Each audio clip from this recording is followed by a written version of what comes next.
So we are live now. Okay, thank you, Andrew. Good morning, everyone. I'd like to call the meeting to order. This meeting is being conducted by means of electronic participation by a majority of council members as permitted by section 238, 3.3 of the Municipal Act 2001, as amended, as there is presently an emergency declared to exist in the town of Mono, that being the COVID-19 pandemic. Council chambers will not be open to the public. This meeting may be viewed live starting now on August 18th, 2020 on the Mono Civic website. I want to confirm we do have full quorum of council members and call the meeting to order. Public notification of proceedings are being video recorded and broadcast. And to remind members of council that disclosure of pecuniary interest can be made now or at any time throughout the meeting, as long as it's also provided to the clerk in writing. Mr. Early? Your worship, just to advise you that Mike called me late last night. He's away on a personal issue today, so he will not be attending the meeting. So we have Matt Donor sitting in to help us with any public works issues. That's correct. Okay, thank you. And so at this time, I'd like to ask for council approves the agenda of session VC10-2020 as circulated.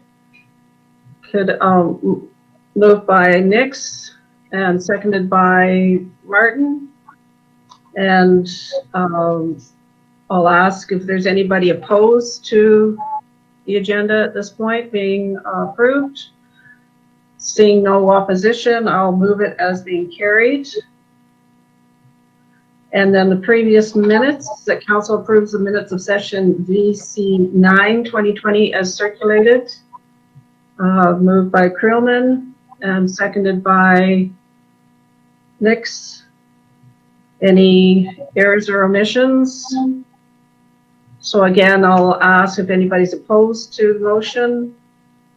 And see no opposition, motion carries. And now we're into public question periods that questions have been submitted online. Mr. Simpson, did we have any questions today? We have one question submitted for today, Your Worship. Adrian Slutwig has asked if there's a spraying program for tent caterpillars within the town. Okay. And I guess the response is no. It's responsibility of all property owners to look after their own vegetation and pest control. So I don't know if there's something that can be provided in terms of an overview from the Ministry of Natural Resources, etc., that would be able to help with understanding the methods in which to eradicate them. Would that be an option, Mr. Simpson? Yeah, there are links available that I can direct to the individual with help on how to address tent caterpillars. Okay. We can link those to our website as well. Okay, sounds good. Thank you very much. And so if there's nothing else, we do have a delegation at 9:15 from the Dufferin Community Foundation. And both of the participants are logged in. Do we want to wait until 9:15 or would we like to hear the delegation now? Yes. Yeah. Councillor Martin is now, and Deputy Mayor, yeah, we're all nodding. So if we can welcome Gord Gallaugher, who's the chair of the board for the Dufferin Community Foundation, to join us. And here is the slide deck. Okay, thank you. Yeah, my screen suddenly changed from what I was looking at. Yeah. A few minutes to adjust. Thank you. And if I can just get my slideshow going here now. Okay. It should be showing on your screen now, I hope. Yes. Dufferin Community Foundation. Yep. Thank you, Madam Mayor. Thank you, Council, for allowing us to present today. We did talk to Mono Council about 4 or 5 years ago when we were getting this project off the ground. And the town of Mono and many of the citizens of Mono have been very great supporters of our foundation. So we want to circle back and give you a little bit of an update as to where we are at the present time. And I know there's a few faces around your table there, so a little bit of a background here. So what is a community foundation, first of all? So community foundations build permanently invested funds, or what the investment people will call endowed funds, from gifts that we receive from donors, financial gifts or whatever. And from the income of that, we provide grants to eligible charities every year forever. So we don't spend the money, we invest the money, we preserve the capital, and then from that, we're able to provide grants out to eligible charities every year forever. And just a reminder, when we talk about eligible charities in the municipal governments, in fact, any level of government is considered a charity as well, because you can give charitable receipts. So when I'm talking about work with eligible charities, it may be things that you would partner with in organizations within your community as well to do nonprofit work or work that would benefit your community there as well. So it does work, it's very broad in terms of how it works out for you. Community foundations are what we call place-based. It means that all of us that are involved with it, we live, work, and play in our community, and most importantly, we grant only to charities which serve primarily the population of the county of Dufferin, so anywhere within our municipal borders. We consider ourselves connectors. We always say we connect people with money, with causes that matter. So people who may want to support charitable causes in the community, we can connect them with causes that matter to them and also to the community. So charitable causes, it can be a wide-ranging, anything from environment to education to healthcare, to food banks, and so on. There's a very wide spectrum of charitable organizations in our community that serve our community. So all of our members are volunteers. All of our board members are volunteers. We also have some community members that sit on our committees that are also volunteers. We come from a wide variety of geographic areas within the county, as well as backgrounds and skill sets. But one thing we all share is that we're all interested in community building. Excuse me, Gord, can you just name those directors? I recognize 4 or 5 faces, but I can't, it's too small to see all of them. Okay, I'll go from the right. On the extreme right is Paul Stuckliff from Amaranth. Next to him is Mary Ann Lowry from Momer, Joan Wader from Mono. Next to that is actually Avery Delisle, who is a volunteer on our finance committee and who lives in the Orangeville area and works for BDO actually. Myself, the next person you're probably quite familiar with, your mayor, Laura Bryan. Debbie Goss, who keeps us all together. She is our one staff person, and she gets paid a few hours a week to keep our social media and our agendas and everything else we do on track. Next to her is Steve Doney, that many of you will know. He's had a lot of involvement with healthcare, the hospital, and so on. Shirley Boxham is our board secretary, and she's not a member of the board, but she is the board secretary and keeps track of our paperwork that way as well. And you probably recognize her from her work with HCIA and What is Communities in Action. Okay. Thank you. You're welcome. So, unlike a lot of charities, community foundations are very flexible. We don't support just one charity. We can support any charity which serves our people. So it's very flexible from a donor's perspective. They can choose the cause that they want to support. They can choose a general field of interest that they want to support. For instance, they want to support just arts and culture or something. They can set up their own fund to support causes that matter specific to them. So it can be tailored very specifically depending on the donation and the donor. From an estate planning standpoint, it provides a lot of very tax-efficient opportunities from estate planning, especially with donation of capital assets to the foundation. It's very tax-efficient. So as a service that we provide to the community, we do serve both the donors and the charities. For donors, there are some donors who may consider setting up their own private family foundation or private charitable foundation. The community foundation is already set up, and they don't have to go through the cost or the hassle of setting up their own foundation and the ongoing management of it. There's no cost to set up a fund within our foundation and to serve whatever causes they choose to serve. For the charities as well, there are charities who may want to set up a permanently endowed or permanently invested fund separate from their annual fundraising opportunities that they do, and manage it. Again, they have to set it up separately and at arm's length from their charity. The simpler solution is simply to set it up within the foundation, and the income from it will go to support their charity. So we do serve both sides of it. There's opportunities here for municipalities as well. Community foundations could manage gifts that a municipality may receive to support some of the services that you provide. So we can all think about examples where libraries, museums, healthcare, different services that you provide have received chunks of money or perhaps estate bequests from somebody's will that's left to support one of those services that you provide. We believe that you could probably leverage more and larger gifts if those gifts were held at arm's length from the municipality. The income from it would still go to serve that designated purpose, but it's just a little bit at arm's length. So there may be larger money coming from it.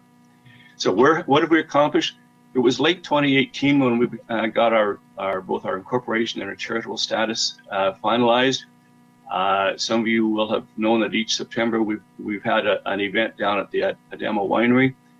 This year it will be a virtual event, but we will continue to hand out 3 grants again this fall, what we're now calling our booster grants. They have been $1,000 each to 3 deserving charities. This year they'll be $1,500 each. They are sponsored by generous donors within our community. In 2019, we are happy to say that we have created our first donor advised fund. The Greenwood family have created the Greenwood Family Fund within our foundation, whose purpose will be primarily to serve the needs of children and the reduction of poverty. We have, of course, our Dufferin Vision Fund, which is our general purpose fund. It's also endowed, permanently invested. Any gifts that go into it are not spent, but are invested, and we'll spend the money from it. It allows the Community Foundation very flexibility. We can address the areas of most urgent need within our community from that fund. But we're also in the process of setting up a couple of what we call field of interest funds. Sorry, I just got a message on it. I'm hoping that my sound and picture is still coming through okay. Yes, you're fine.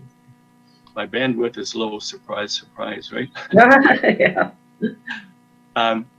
By the end of 2020, we'll have a couple of what we call field of interest funds set up, one to support environmental initiatives, one to support arts and culture initiatives within our county. And people will be able to make donations into them to support those causes. By the end of this year, we will also have distributed over $140,000 to the community. And you say, how can we do that? Well, over the last few years, community foundations have become a preferred distribution channel for senior levels of government and large corporations who want to support charitable causes across the country. And in the fall of 2019, we participated in the RBC Community Launch Program. The Royal Bank Foundation, we were able to distribute $15,000 in grants to 2 local charities that support youth programs. And it's all about youth leadership and developing youth skills in our community. In the early winter of 2020, from a federal government program, what they call their investment readiness program, it was to help social enterprise organizations, charities that provide a service, but usually with a small fee, and a lot of times in the arts, culture, healthcare areas, to develop their plans to expand their services. We're pleased to say that through that program, 3 local organizations were able to access money: Streams Hub in Shelburne, for their plans to develop an arts center for children, primarily for youth in Shelburne. Dufferin Board of Trade were able to access money for the development of their biz center in Mono, actually.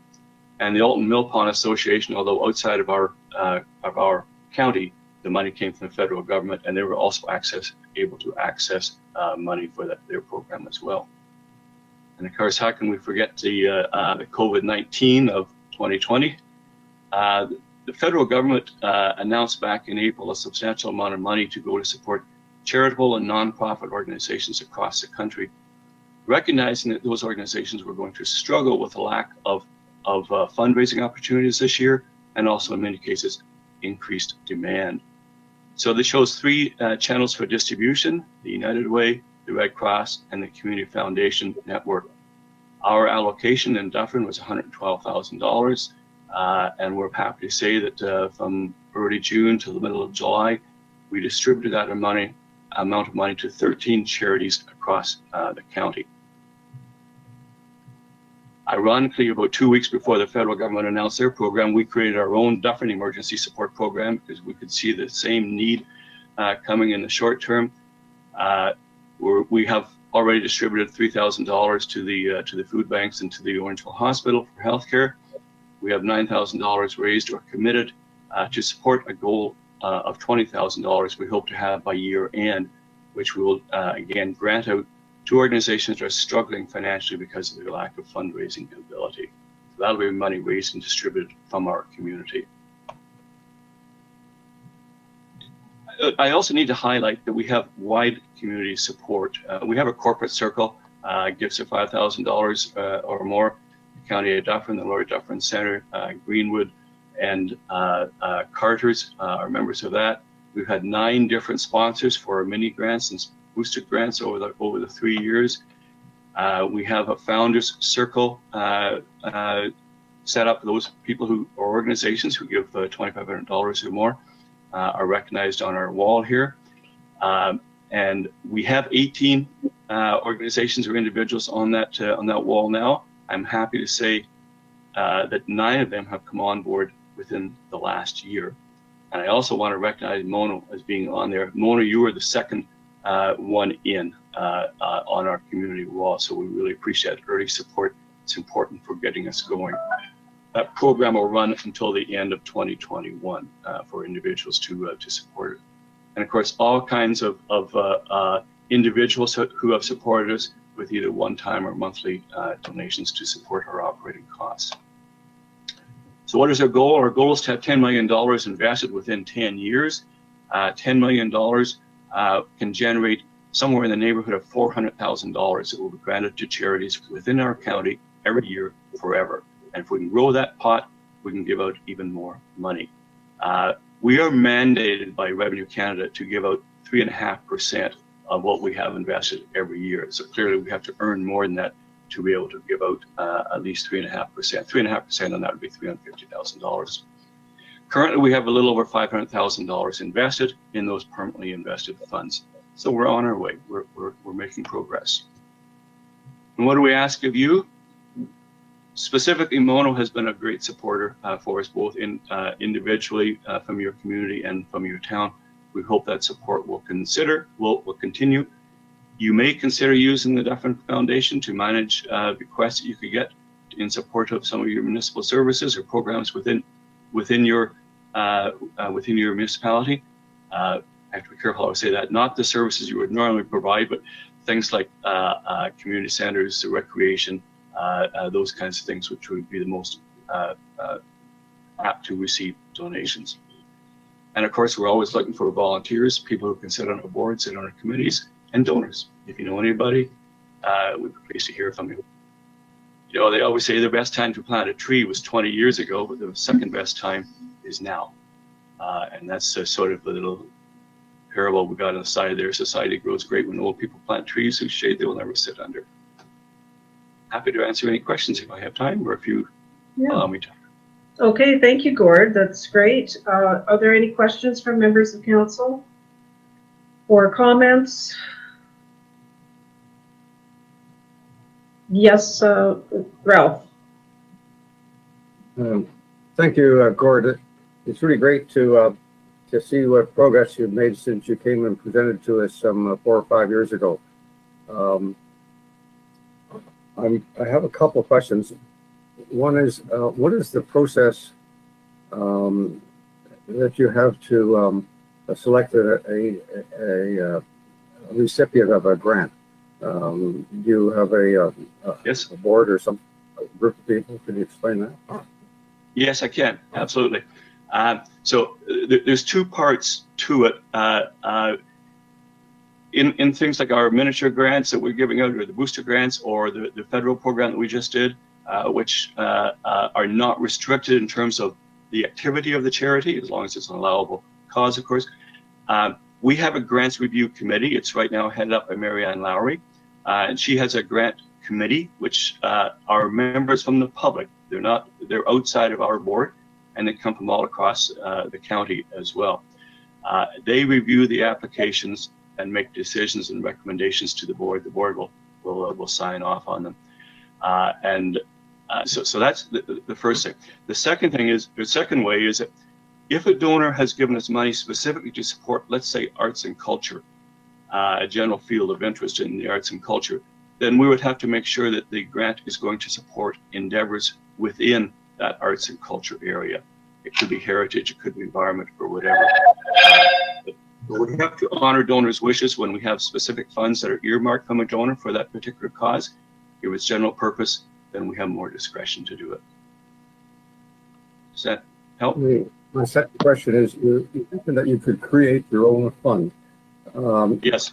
I'm not quite sure how this, could you give me an example of this? So, for instance, the Greenwood Family Fund is a private fund, but we manage it. So we will have a grant committee. We will manage it, and we will seek their input every year in terms of where they would like the money to go. It has to be within our authorized guidelines, being CRA guidelines and legal requirements and all those kinds of things. So we get the final say on it. But a charity, and just throwing out a name, for instance, Theatre Orangeville might decide that they want to set up a fund within us that people could leave money from an estate or whatever to, and then the money earned there would go to support Theatre Orangeville activities each year. It could also be a community fund, and this could be, for instance, supporting causes within the town of Mono. It could be the town of Mono Fund, and to support charitable causes within the town of Mono. So there's a lot of flexibility in terms of how they're structured, the different ways that they can be structured to make it address the causes that the donor wishes to support. Thank you. John? Thank you, Gordon. Congratulations on the progress you've made. I have a quick question about the making an application. Is there a deadline for organizations to approach you, or do they approach year-round, and your vetting committee meets year-round? There will be grant openings from time to time through the year. So, for instance, for the federal program, they specified that the start date and the end date, it was May 25th to July 27th or something like that, the applications come in. For our booster grants in September, those grants are open now. They close early September, and the grant review committee will meet after that to make their decisions. So we advertise through social media and through our website and emails and so on. We think we have most of the charitable organizations in the county on our email list. So we do advise them when there are opportunities out there. But there will be different grant intakes, just like Trillium and all the rest. At certain times, they'll open and have a close date and so on. Thank you. Anything else, Sharon? I was part of HCIA, and it doesn't seem like that long ago when this idea was put forward. And it just shows, Gord and Deb, that when good people get together and make a plan, that it can work. This is tremendous progress over that short amount of time, and you've pulled a lot of really good people on board to help with programs. So thank you very much. Okay. Thank you, Sharon. Fred? Yeah, my congratulations also, Gord. I'd be curious to know, in terms of the number of grants you're giving out every year, what's the sort of rate? How many applications are you getting? Way more applications than you can help, or are you sort of meeting the demand for these grants? So in our booster grants program, which is the only annual one we have going on, we are able to give out 3 grants each year. And I think last year we actually had between 10 and 12 applications. So no, there's more demand than we have money for at this point. We're very young. We don't have a lot of money yet, of course, to invest, but we expect that to grow as it goes. I'm happy to say with the federal program that we just administered, we gave out to 13 organizations. I think there were only about, Debbie, you may be able to help me here, but I think there was either only 2 or 3 applications that didn't get any money from their applications to us. So that was a bigger pot of money. We were able to spread it around and serve a lot of need with that one. Thank you. Okay. Well, thank you very much, Gord, for taking the time to explain in more detail what the foundation is all about. And I hope that as a council, we can look at this opportunity as being a way for us to, instead of doing our own selection of grants, that we might be able to take the money that we usually put in our budget yearly and consider doing something with the foundation and to mono-specific charities. It's a consideration as opposed for us to annually hit and miss. I think it'd be nice to have a sort of more planned approach. So with that, enjoy the rest of your day, and thank you very much for taking the time to update us. Thank you very much for having us. Appreciate seeing you all, at least virtually. We'll see some of you ladies today. Okay, thank you. Okay, so now we're going on with the agenda, unfinished business. We have the list of unfinished and deferred council business. Is there any questions or additions, deletions with that list? Fred? Well, just in terms, I know we've been thinking about it for quite a while, about holding some type of town hall meeting this year. And I'm just wondering if it's, well, where are we on that? Is it going to be feasible to do that? I guess it would be between Mark and Fred Simpson. What do we need in order to do a virtual town hall? Or do we have the capability yet?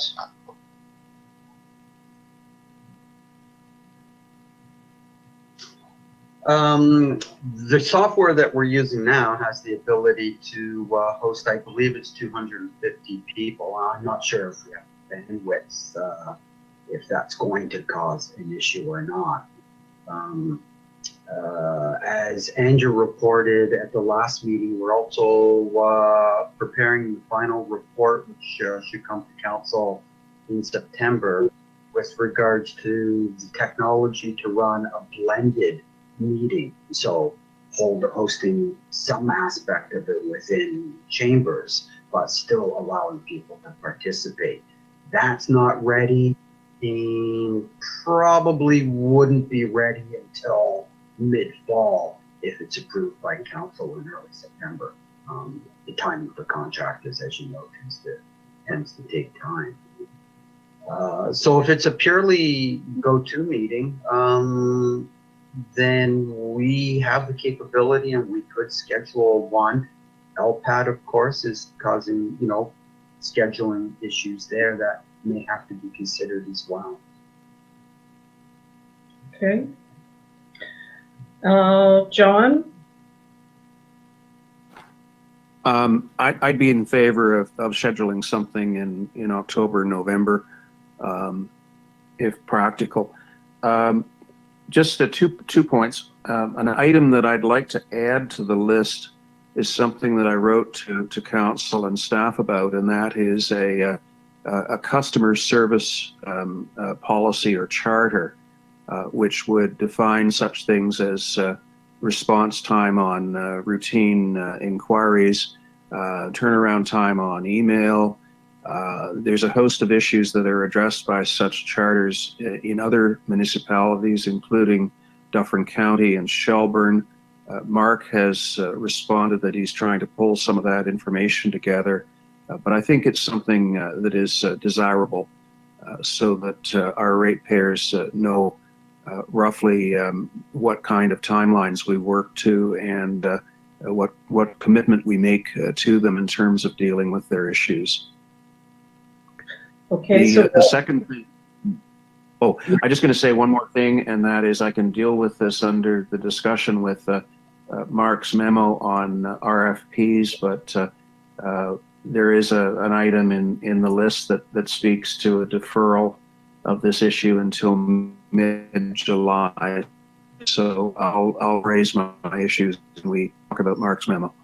Okay, so we'll add the first item to the list then, and anybody else have any other?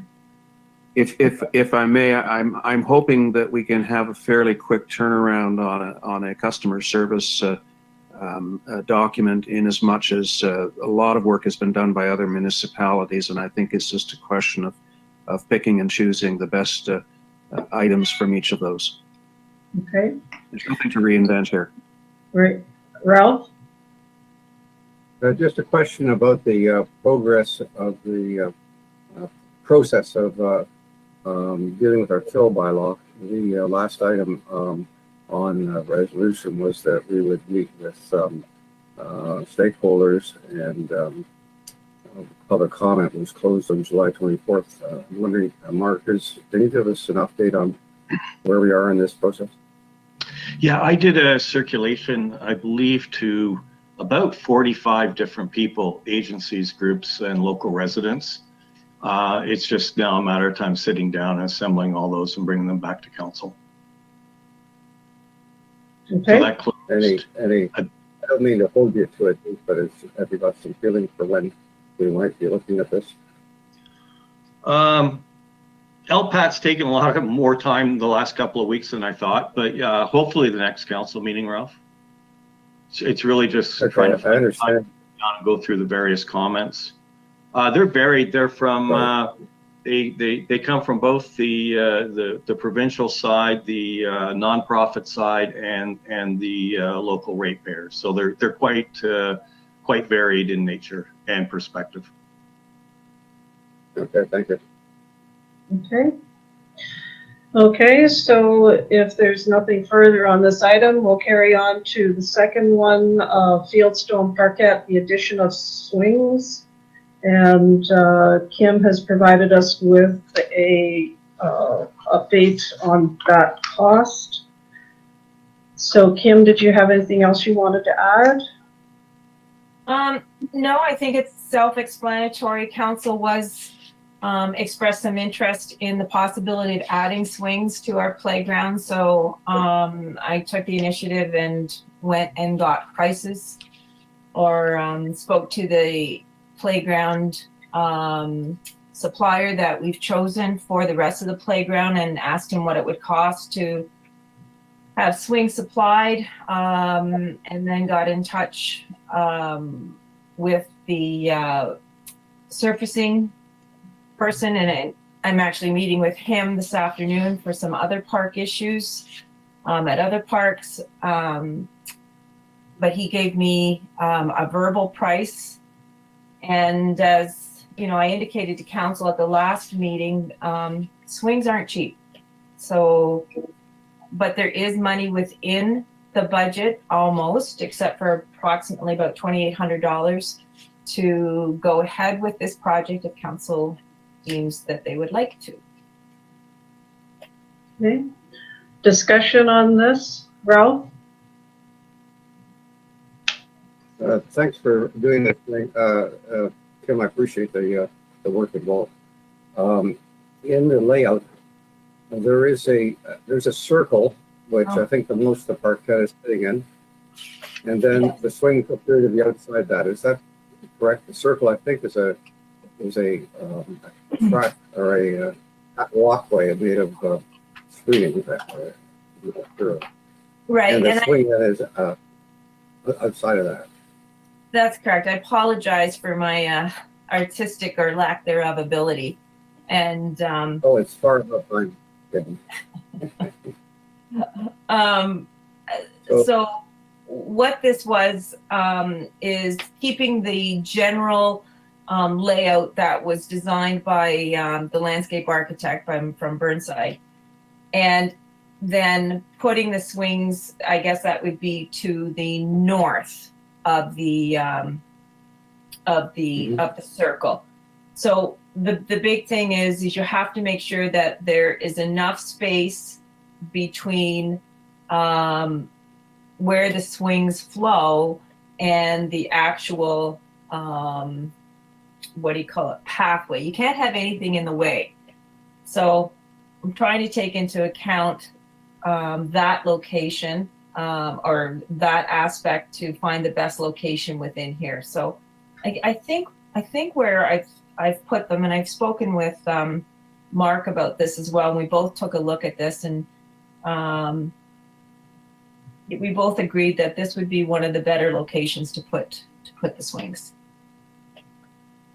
Totally up If I to can Mark. continue, Sure. have you removed the teeter-totter? Yes. It's been replaced by a ladybug. Yes. Okay, thank you. Well, I'd like to speak in favor, Your Honor, of the having the swings put in. It's the swings are probably the most appealing piece of playground equipment for kids.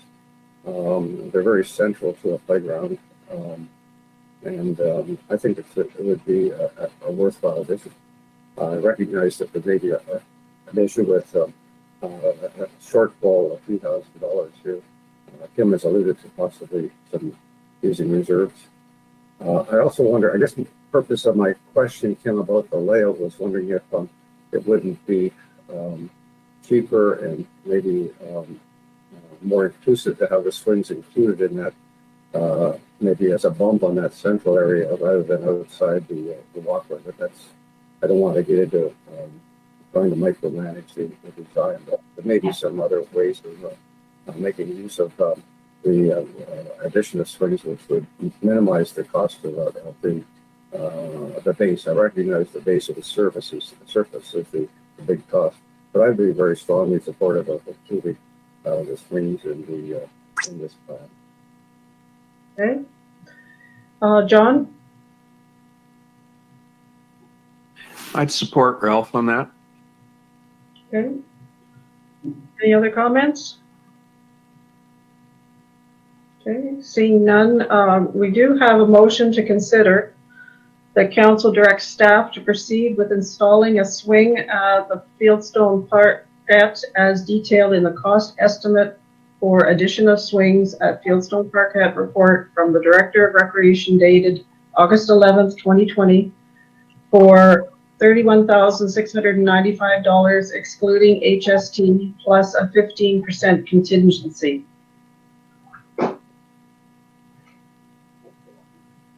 Anyone willing to move that motion? Ralph, are you willing to move the motion? Okay, and seconded by John. Any further discussion? Seeing none, then I'll call for the vote. John, how do you vote? Yes. Ralph? Yes. Sharon? Yes. Fred? Sure. Okay, so that carries. Thank you, Kim, for that report. Now going on to the watercourse signage at municipal bridges. This is provided to us by Councillor Mayflow.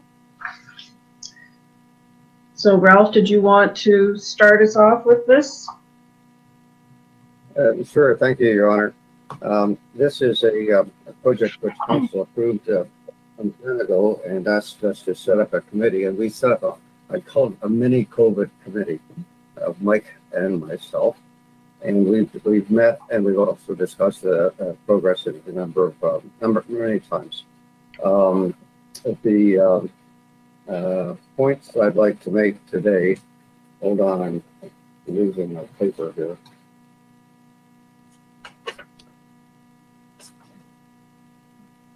So there were some issues that we had to solve. One was the naming of the streams.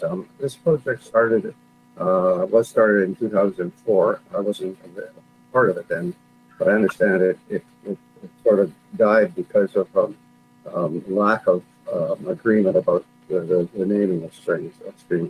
So that was a major part of the project, was to try to establish what would be an acceptable stream name. And to that end, and Mike, we've been in touch with a number of different agencies. We used the initial list of state streams that was developed in 2004. Got a great deal of help from Fred Dobbs of NBCA and some help with respect to the Humber creeks from Mr. Dykes. It was difficult speaking to landowners, meeting with them because of COVID, although I did have one area where we had a question. I placed notices in or letters in people's mailboxes, and one person got back to me. We met. We had a good discussion about the streams up close to where you are, Lower. So we have still a couple of places where we have some question about what's supposed to appropriate. We developed an idea that we would recognize that there's two names for some streams. There's a name such as the Nottawasaga River or the North Branch of the Nottawasaga River, and then it's known locally by another name, such as Elk Creek or some other name, so that we would put on the name, we put on Nottawasaga River, known locally as such and such. We would only use a name if it was agreed by council and resident input. And if there wasn't, we'd just pass on it. The other issue was which streams to recognize, and there are 40 river crossings that are identified by the Public Works. So I visited all 40 of these, and just to get an understanding of what was there, and use that visit to sort of develop a list of streams that we might use, and using the criteria that the stream has to be recognizable. You have to be able to see it. Some places it's really just some bulrushes on the side of the road, but it has to be recognizable. And approximately 4 feet in width was sort of our working approach. But that gave us 30 streams. So that's where we're at the moment. And I welcome your input. The thought was we should go to the residents and list this on the town website and possibly other social media. And this would give me a chance also to speak to other, particularly long-term residents that are in the town, to refer them to this site and to look at what we've suggested and give us back some feedback, particularly on the names. The other issue we haven't dealt with yet is finance. That was originally going to be a part of the 2020 budget. If that didn't happen, we also did a grant to Dufferin County. We were not successful in that. The amount we're not looking at much. We're probably looking at $10,000, including the in-house costs. Okay, Fred. Yeah, I was going to ask you a question on finance, but I guess you've answered it, Ralph. What I was curious about when I looked at it, and first of all, thanks for all the work you have put into this. When we get the financing and when we start doing the signs, how are we going to manage to put signs on roads that are not within our jurisdiction? like county roads. That's or- Yeah, that's an interesting question, Per. I thought we'd have a lot of those, but we don't. You know, the branch of the Nottawasaga that goes across Highway 10, that's already been signed, I guess, by the MTA. And most of our signs actually cross our waterways, so we've only included mono crossings on mono roads, I should say. There are just a couple of others, such as the Nottawasaga at the airport road. But interestingly, we own most of them. Okay. Any other questions, Sharon? How wide does the stream have to be to count? And,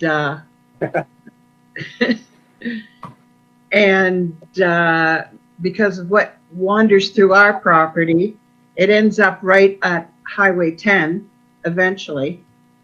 So, and of course, there's another jurisdiction would be Highway 10. So we always have said that this was one of the sources of the credit, because we can see it come right up out of the ground. But anyway, that's an interesting sideline. But what about Highway 10? There, you can see where all the bulrushes are, and very swampy area. But that is part of the credit as well. Ralph, did you have? Yeah, sure, and this is a great question. We're really sort of passed on anything that was related to, at the moment, related to non-mono roads, so that we wouldn't include that. The question of size, arbitrarily, I looked at 4 feet as being a width, but it could be smaller than that if there was a good flow and it was a recognizable stream.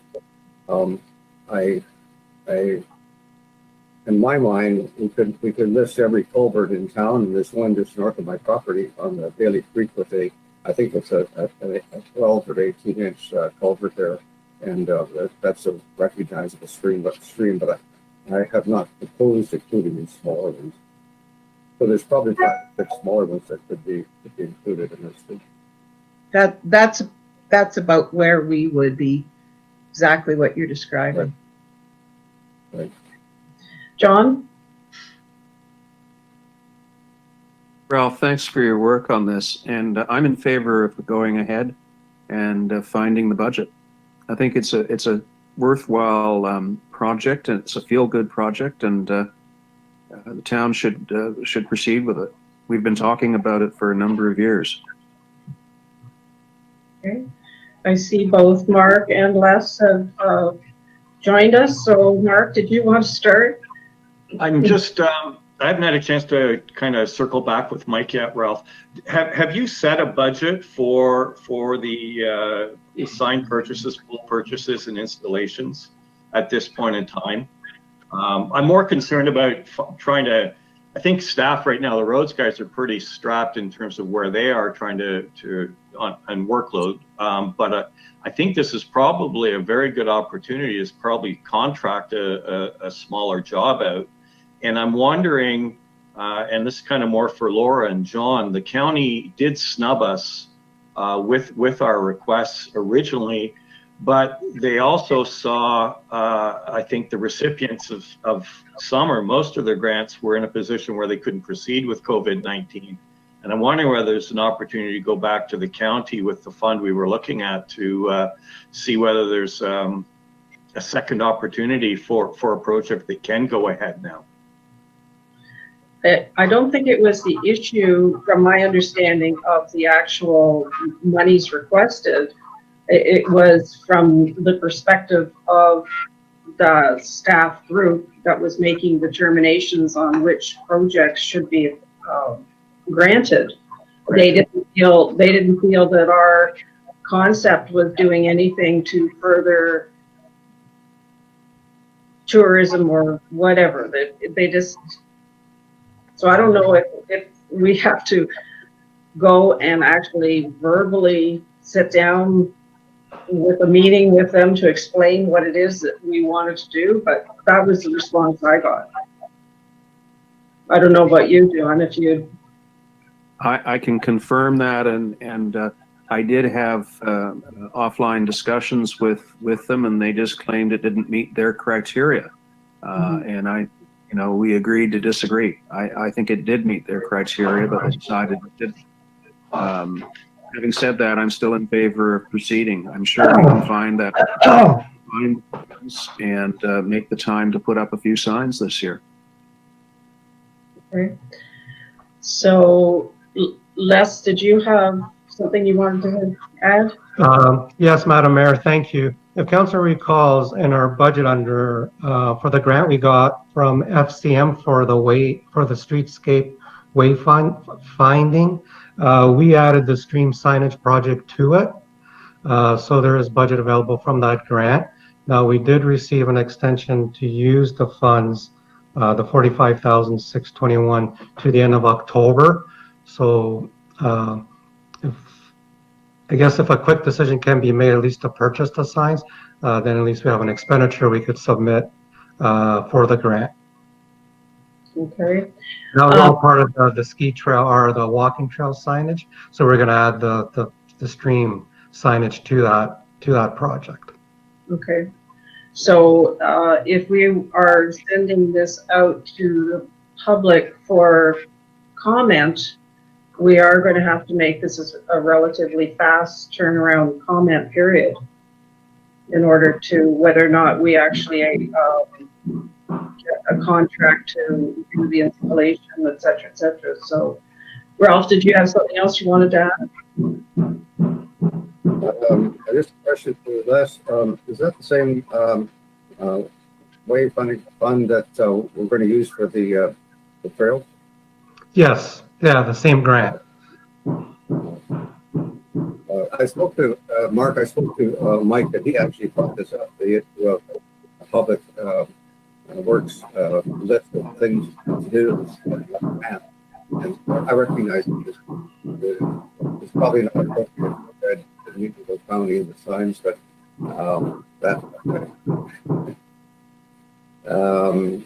I think that we should go ahead and purchase and recognize that there may be a problem putting them in the ground by our own staff. Possibly we have to make drafters as the way of doing this. I appreciate your comments, Laura, about moving ahead on this. If we could get this on our website and get the information out to interested landowners who might be able to provide information. There's a lot of people in town here that have been here for a long time and they have a great history that's better than I do, and they could be very helpful. Okay. So we do have a motion prepared, and it virtually starts with the first 2 pages of Ralph's report. So because it's so long, I'm wondering if you require me to read it out before we're put on the floor, or are we prepared to go with the motion the way it is presented? In your worship, we can put it on screen. Okay. That would be helpful. Andrew, do you have a copy or do you want me to put it up?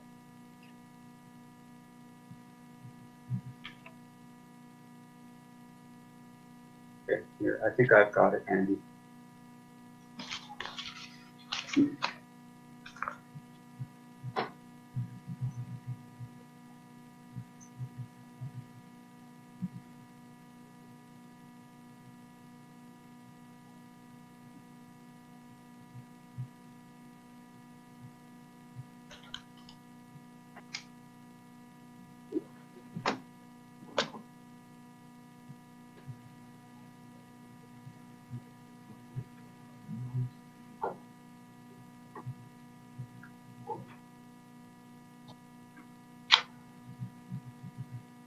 There we go.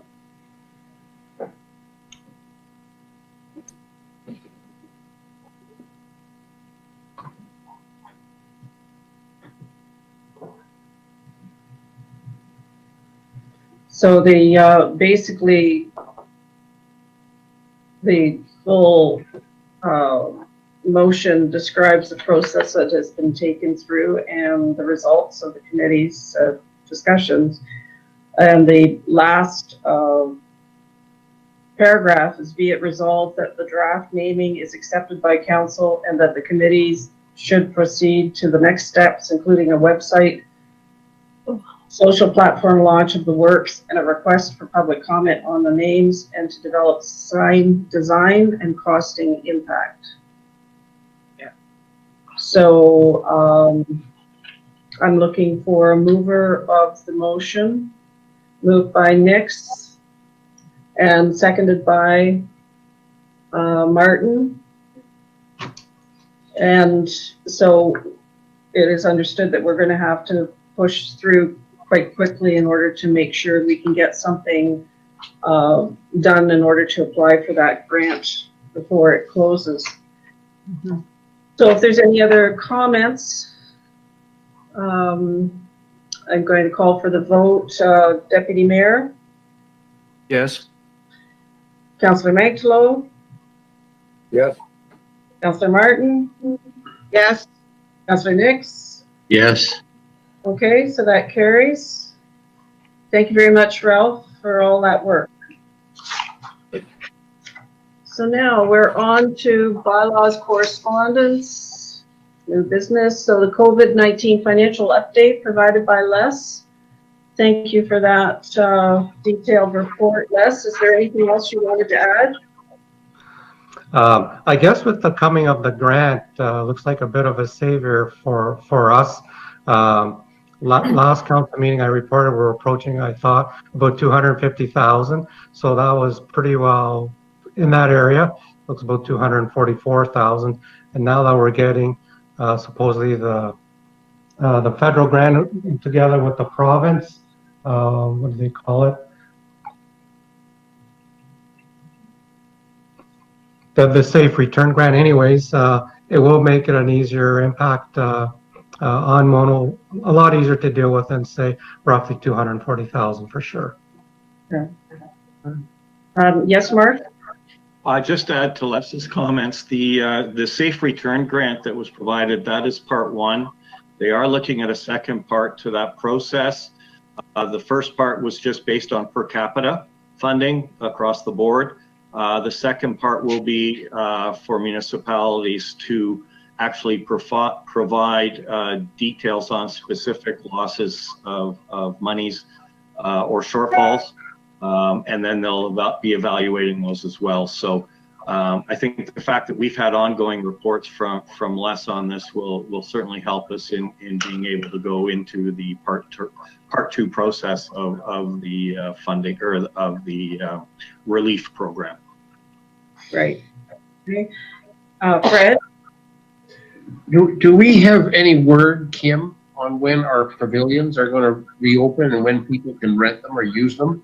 I asked because I received an email yesterday from one part of the Mono Nordic Ski Club that sounds like they are going ahead this winter with their program, and to do so they would have to use the Menorah Pavilion. So do we know when the buildings are opening up? Council hasn't given any direction as far as that. We did speak about that at the last council meeting in the CAO's report to you, Mark's report to you in regards to COVID, and that was that we were recommending to keep the halls closed at this time because of the shortage of staff and not being able to oversee functions in there when sorry, I just noticed I didn't have my camera on. Not being able to oversee the functions and the people when they're in there. I too received the request from the Mono Nordic Ski Club, and I'm just working on some comments to respond back to them. And you know, I wanted to speak to Mark in that regards as well, because we still have certain issues to sort out, and that biggest one being, you know, the liability that as owners and occupiers of the building, we're ultimately held responsible. whether we rent it out to a community group or not. We are held responsible for what happens in that building, and what happens to those people. So there's some issues that have to be decided upon before we go ahead and open.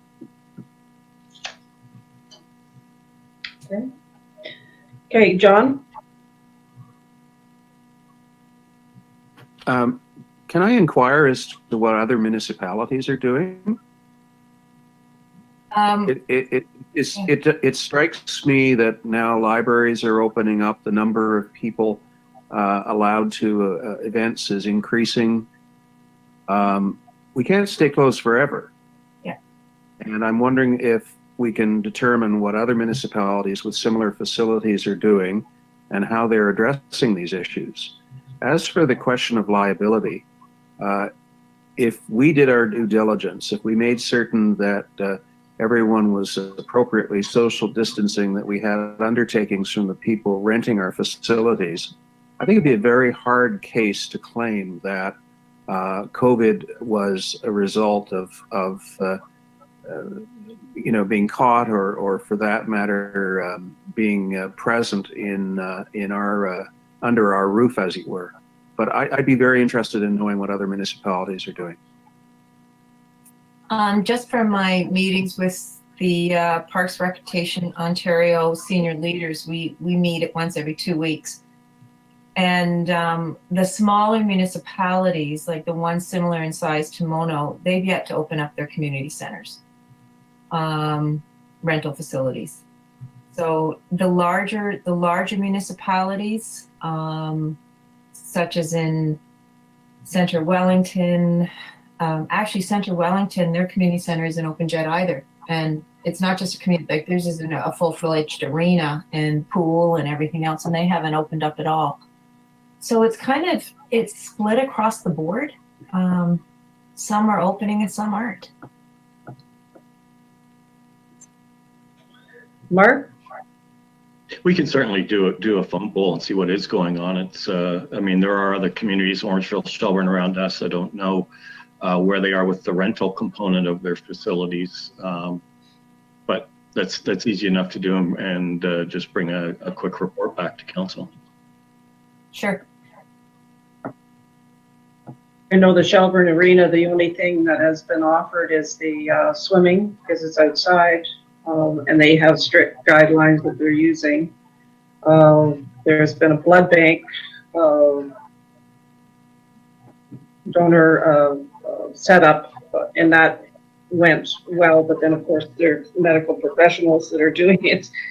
And but as far as the only other request that has been considered is Shelburne Council wants to use the facility upstairs in order to hold council meetings. So those are the only things that have been brought forward, and still we're not sure what's going to happen with the ICE users coming forward. So there's going to be a very large lack of funds in that facility. It's going to be very difficult for us to recoup. Anyway, okay, so any other questions? Or yes, Ralph? Ralph? I'd just like to make a comment. Yes, can you hear me all right? Yep. I have my microphone on. Can you hear me? Okay. Yep. I'd just like to make a comment. I think this issue of groups getting together, nobody really knows what's the right thing to do here, and you only find out about it after the fact when you either succeed or you don't. And you can see this with the tremendous that's taking place with respect to kids going to school now, and we just don't know what's the right thing to do. If we can keep our local count down as we presently are, we may be able to suppress a second wave, which many people are starting to see right now. As a municipality, I favor being on the cautious side here. There's not a lot to be gained by we need to bite our tongues in another month or two, but we try to be overly helpful. That's my comment. Thank you. Okay, thank you. So thank you, Les, for that report. We will carry on now to the borrowing bylaw number 2. And Les has provided his memo. Any questions regarding that? Okay, seeing none, then we have a motion that we introduce and give the necessary readings to a bylaw to authorize the temporary borrowing of funds, that it be signed by the mayor and the clerk of the town of Mono, sealed and engrossed in the bylaw book. Could I have a mover? Moved by Martin, second by Nix. Any discussion? Seeing none, call for the vote. Deputy Mayor? Yes. Councillor Magdalow? And Councillor Martin? Yes. Councillor Nix? Yes. Okay, that carries. And item 3. Okay, thank you. Thanks, Celeste. Thank you. Item 3 is the Shelburne District Fire Department appointment of fire chief. And so we have the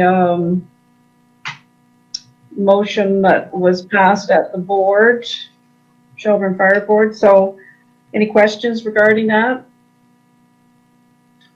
Seeing none, we have a motion that we introduce and give the necessary readings to a bylaw to appoint the chief of the Shelburne and District Fire Department, that it be signed by the mayor and the clerk of the town of Mono, sealed and engrossed in bylaw book.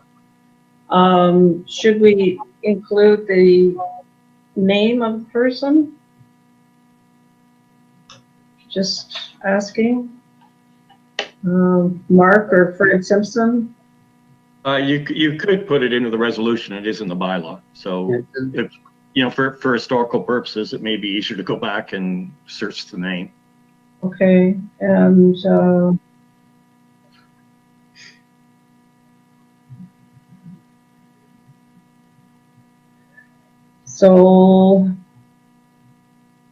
to appoint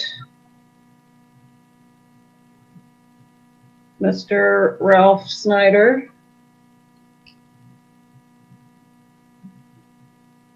That's better. The chief of the Shelburne District Fire Department. Okay, so if that's clear, could I have someone move? Moved by Nix and seconded by Creelman. And any discussion? I'll ask for the vote. Deputy Mayor? Yes. Councillor Magdalow? Yes. Councillor Martin? Yes. Councillor Nix? Yes. Okay, that carries. 4, Community Standards Bylaw.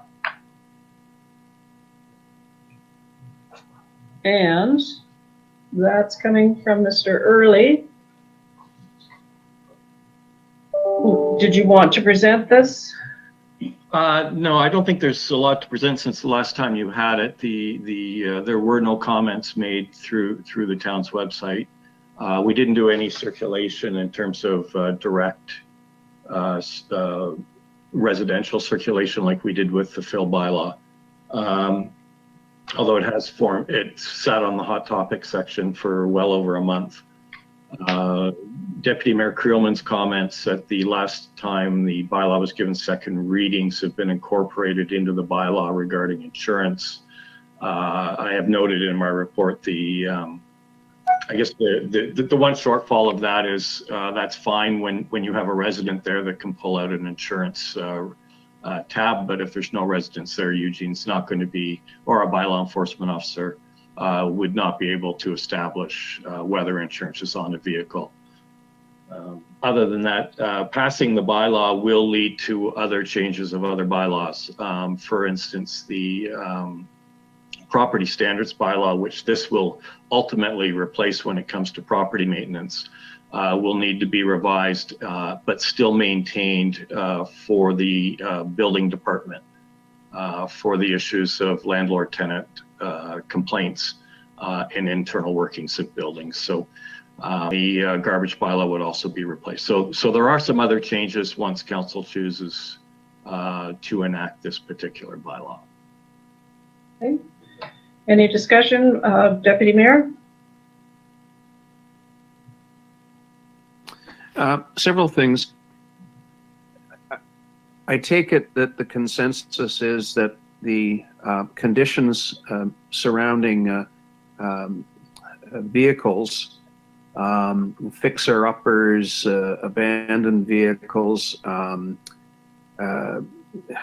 however you want to describe them, are much more onerous under this bylaw than they were under the old bylaw. Is that not the case, Mark? There are some specific, it's itemized what would be considered not a derelict vehicle. So it's more specific for sure. And to be clear, somebody who is a hobbyist who is fixing up vehicles is perfectly free to do so within the interior of a barn or an outbuilding of some sort. Correct. So we're not preventing somebody from pursuing a hobby of fixing up vehicles. It's just that we're insisting that it be done inside. That's a good comment. Yes. Yeah. Now, how does an existing non-conforming use argument come into play here, or does it come into play in the sense that if there is a property that is currently not able to meet the new criteria, could they claim that they can go on forever because they were doing it before passage of this bylaw? I'm not aware of any that don't. So I don't think that's an argument to be made. I'm not aware of any right now that we're investigating that don't comply.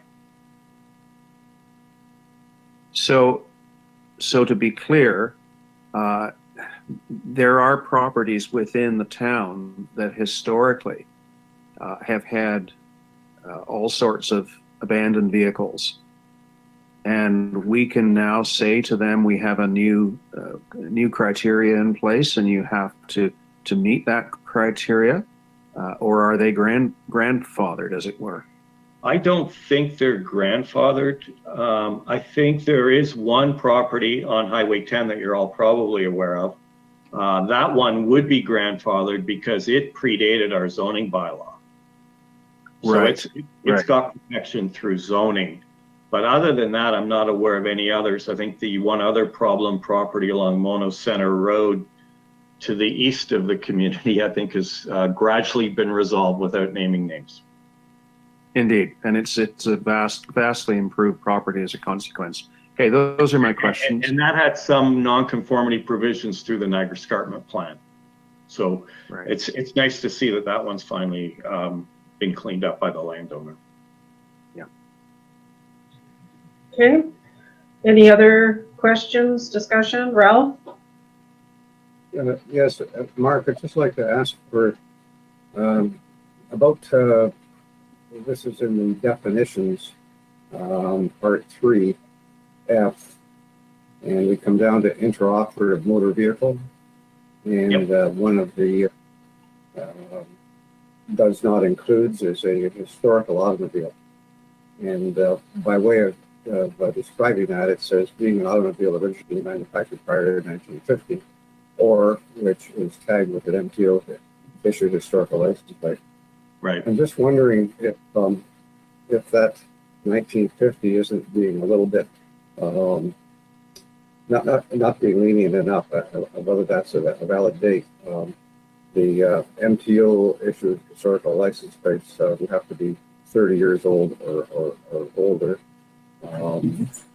Just what are your thoughts on that? I've read this bylaw so many times, Ralph. I hadn't really even caught that 1950 provision in there. But as soon as you pointed it out, I was like, oh, 1950. So I don't have a problem if council, wants or other historical vehicle.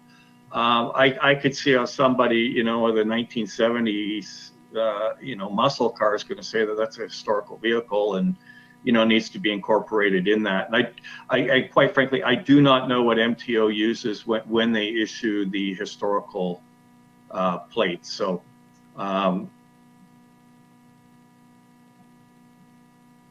Well, I looked at their website, and the only issue that the only identification there I could see was that it had to be 30 years old or older. I also looked up a number of other sites, the Antique and Classic Car Club of Canada, which at last note had 650 members, and they considered that to include your car in their definition, it had to be 20 years or older. And the Historical Automobile Society of Canada, which as of about 15 years ago had about 1,100 members, on their website they showed many pictures of cars that you mentioned, like muscle cars that are dating back in the 1950s and 1970s. And so it seems that these organizations, which have an interest in antique cars, would include much more recent cars than the 1950 designation on that. So I think it might, maybe that it's a designation that doesn't fit with the current car culture. That's my thoughts. Which would mean maybe we should change it to 30 years old or something like that.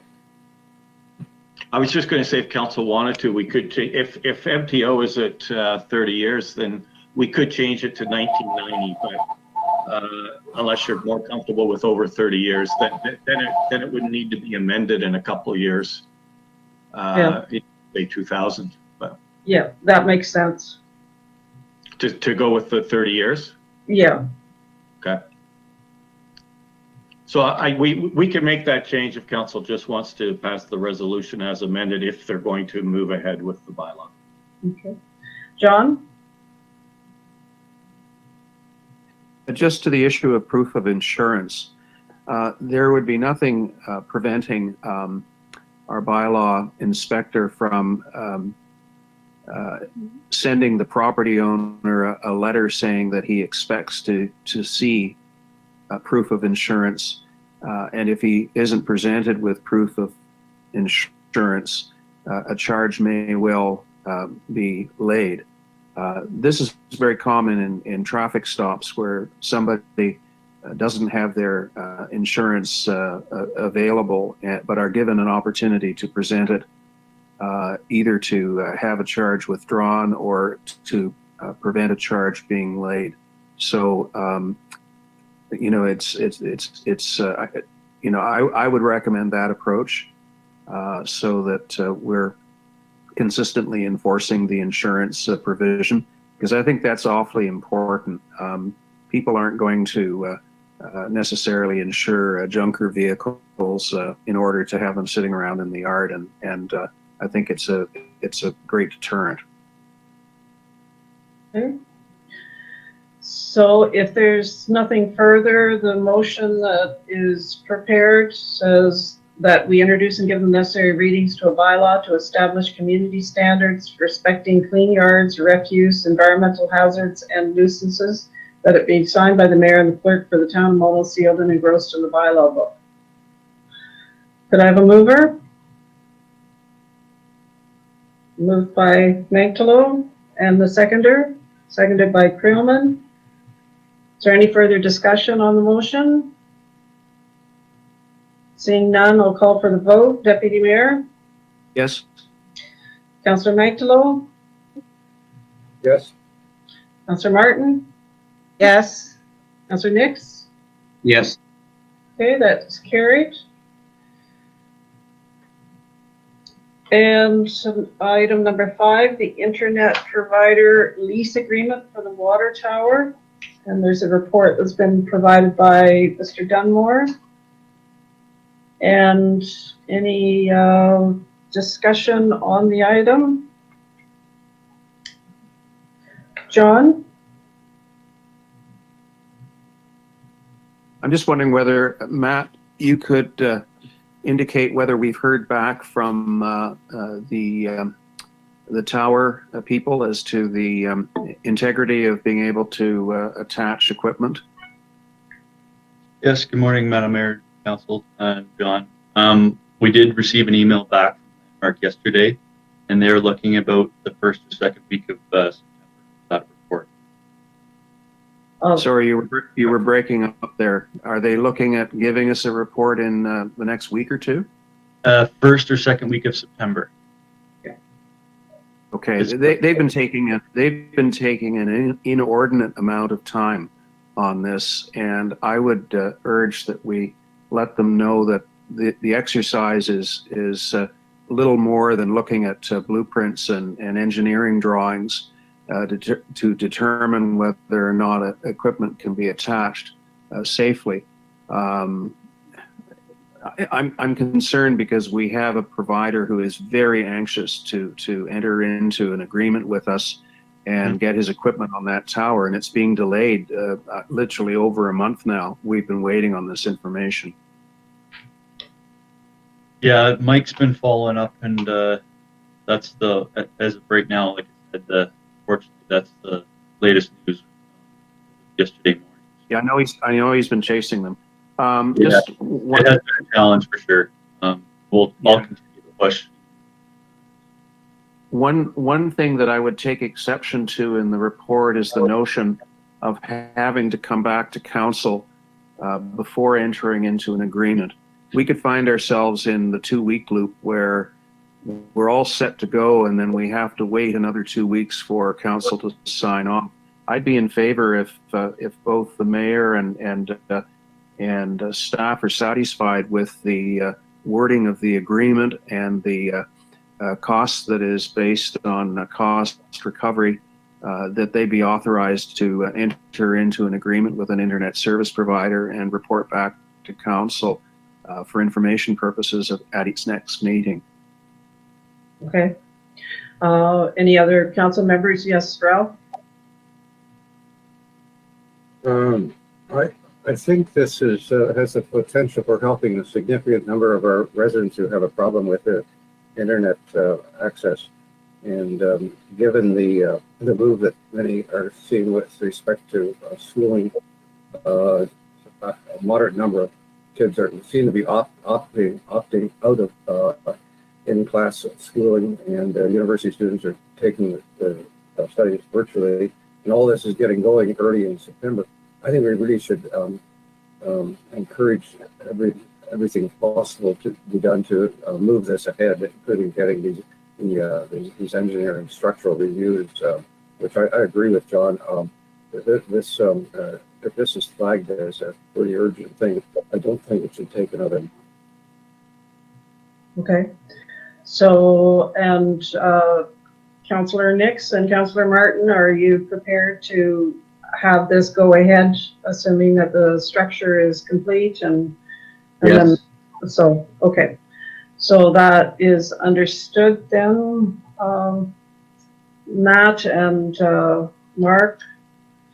So we have a motion that council receive the water tower utilization for telecommunication equipment report from the Director of Public Works dated August 12, 2020, and that council directs staff to proceed with a structural review of the water tower for the installation of telecommunications equipment, and that the town solicitor prepare a lease agreement with qualified internet service provides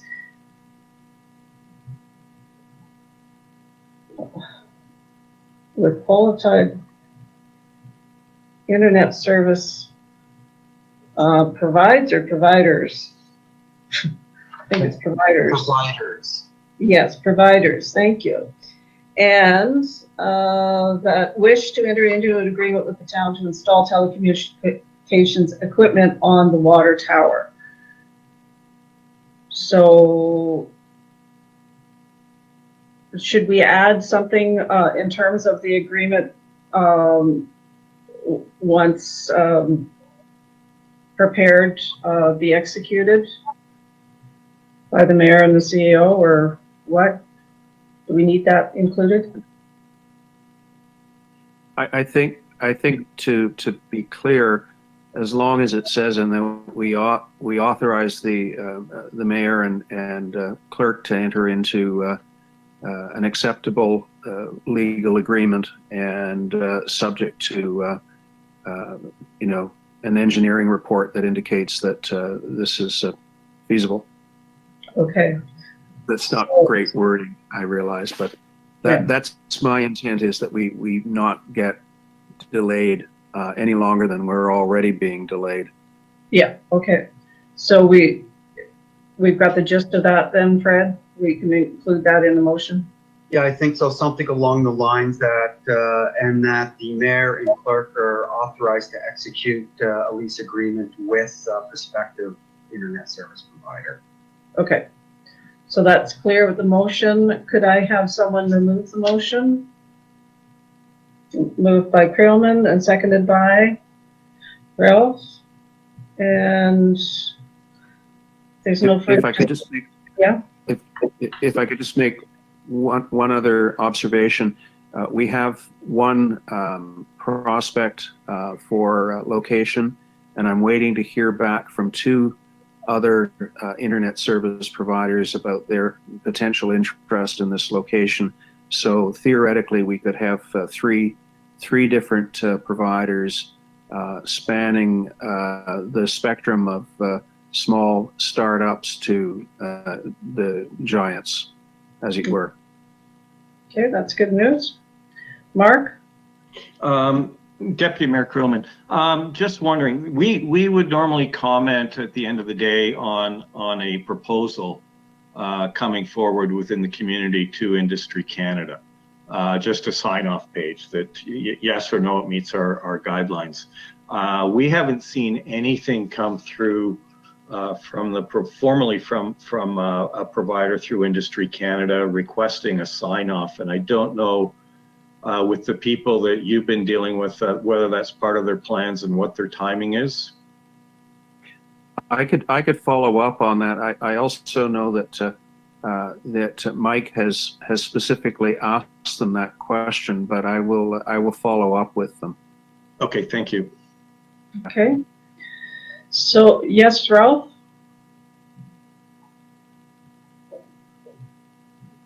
I had a question of information, John. Are there any financial implications to the town with respect to these installations?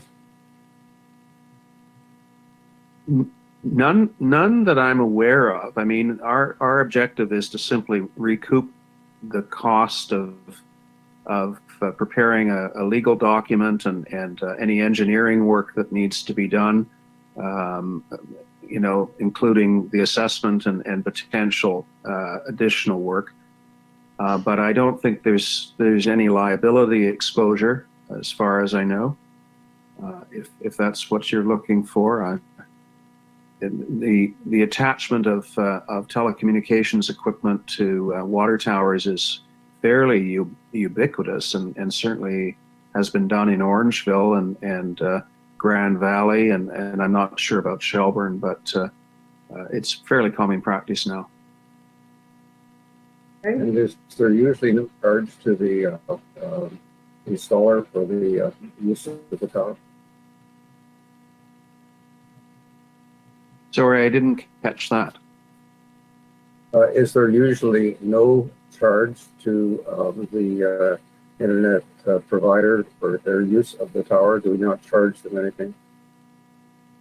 Well, the motion that I drafted talked about cost recovery, not trying to charge an annual fee for location on the tower.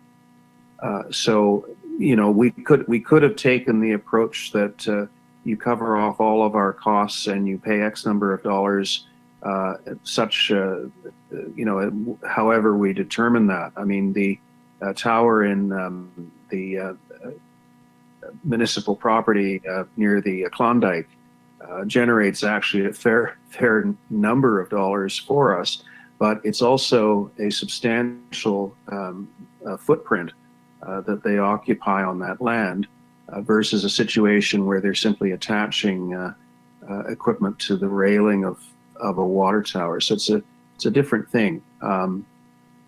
If we really want to get things up and running, I think we've got to make the tower as attractive as possible, and that was the intent of my motion. Okay. Mark, did you have something further? No, I was going to say that the direction we've had is to ensure that it is there's cost recovery involved. Where we do have issues though is the long-term maintenance for these facilities. So we have to look at it from that perspective too. So 2 years from now or a year from now, if they have to go back in and utilize services, what costs are involved, what staff time's involved. So we're trying to work all of that into a cost recovery system. Okay, so we have the motion on the floor, so I'll call for the vote. Deputy Mayor, Yes. Councillor Magdalene, Yes. Councillor Martin, Yes. Councillor Nix. Yes.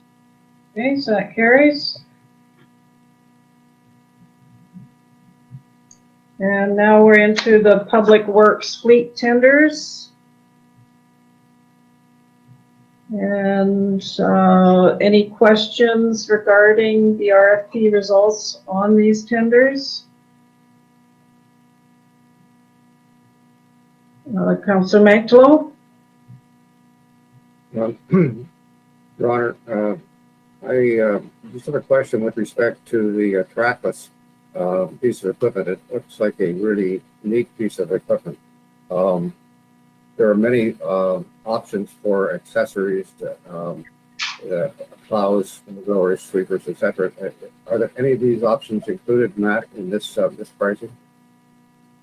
We did have provisions in this RFP for a sweeper and a boom flail, and because it fell within the budget allocated, we were able to include those provisions in overall cost. Yes. And I presume we'll have one or more plow options for it. Yes, we included the foldable plow, the sander, and the blower. That was included in the overall original, and then we had the two provisions for the sweeper and the boom. Thank you. Okay, so the first motion is that council for the town of Mono accepts the Volvo L90H 2.0 for the submitted bid price of $275,722.20 and no cents, and HSD is included. So could I have a mover? Moved by Martin, seconded by Nix. And if there's no further discussion, Councillor, Deputy Mayor, how do you vote? Yes. Yes. Hello? Yes. Councillor Hello? Yeah. Councillor Martin? Yes. And Councillor Nix? Yes. Okay, so that carries. And the next one is that the council for the town of Mono accepts the trackless MT7 with attachments for the submitted bid price of $184,472.50. HSD is included. Could I have a mover? Moved by Martin, seconded by Magdalene.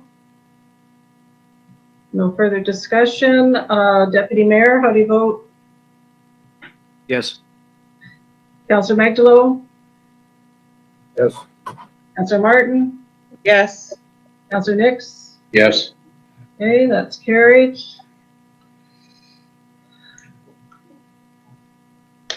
And the next one, the council for the town of Mono does not accept either submitted bid price for the provision of the 2020 AWD motor grader. And could I have a mover?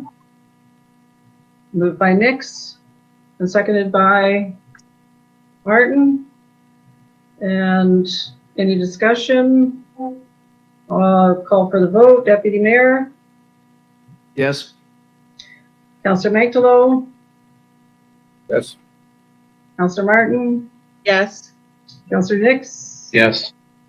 Okay. So that carries, and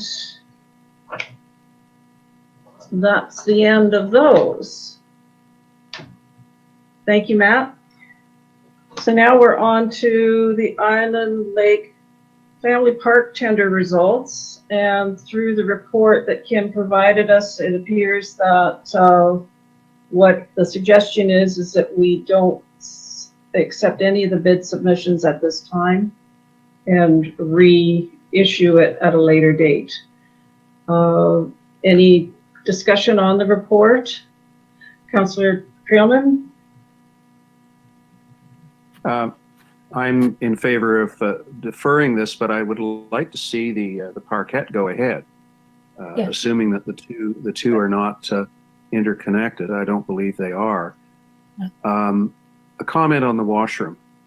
Not since NASA designed toilets for space travel has a washroom gone so far off its estimated cost. I think that when this thing comes back, I'm going to move a motion to simply remove the washroom altogether. There wasn't a whole lot of support for it in the survey that we did, and this is just a nightmare. My only comment. Thank you. Councillor Nix? Yeah, I was going to ask a similar question. Can we have tennis courts or a playground there without a washroom? Like, I don't, do we have washrooms at our other, well, at Mono Center we do.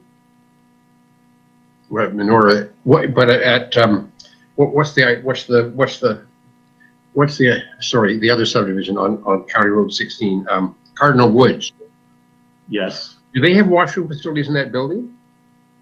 Okay. They have fully flushable washrooms. So what's the practice?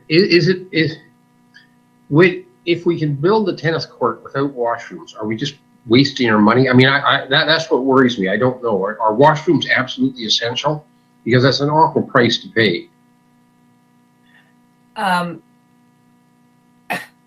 It's interesting because I spoke with Peter Gibson with the Mono Tennis Club recently, and he was indicating to me like their number of players is way up this year. It's fabulous how much, but they said that the players have all pretty well come to the realization that you go to the washroom before you go out.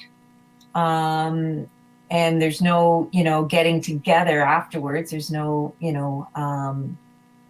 time where they socialize after they play, but they go to the bathroom before they leave home, and they go back home and go again, I guess. But they said that the washroom is very, very, very seldom used by tennis players out at Mono Center. Mark? Just one other part of Kim's report. So there's been recent funding announced for the COVID Community Resilience Fund. And the general thinking is this park may fit perfectly into that funding program. So you do have essentially a shovel-ready project right now to apply for that funding. And we'll certainly do that. So your discussions about cost concerns over the washrooms may be for naught if we can get them, Right. funded or 80% funded. Okay. John?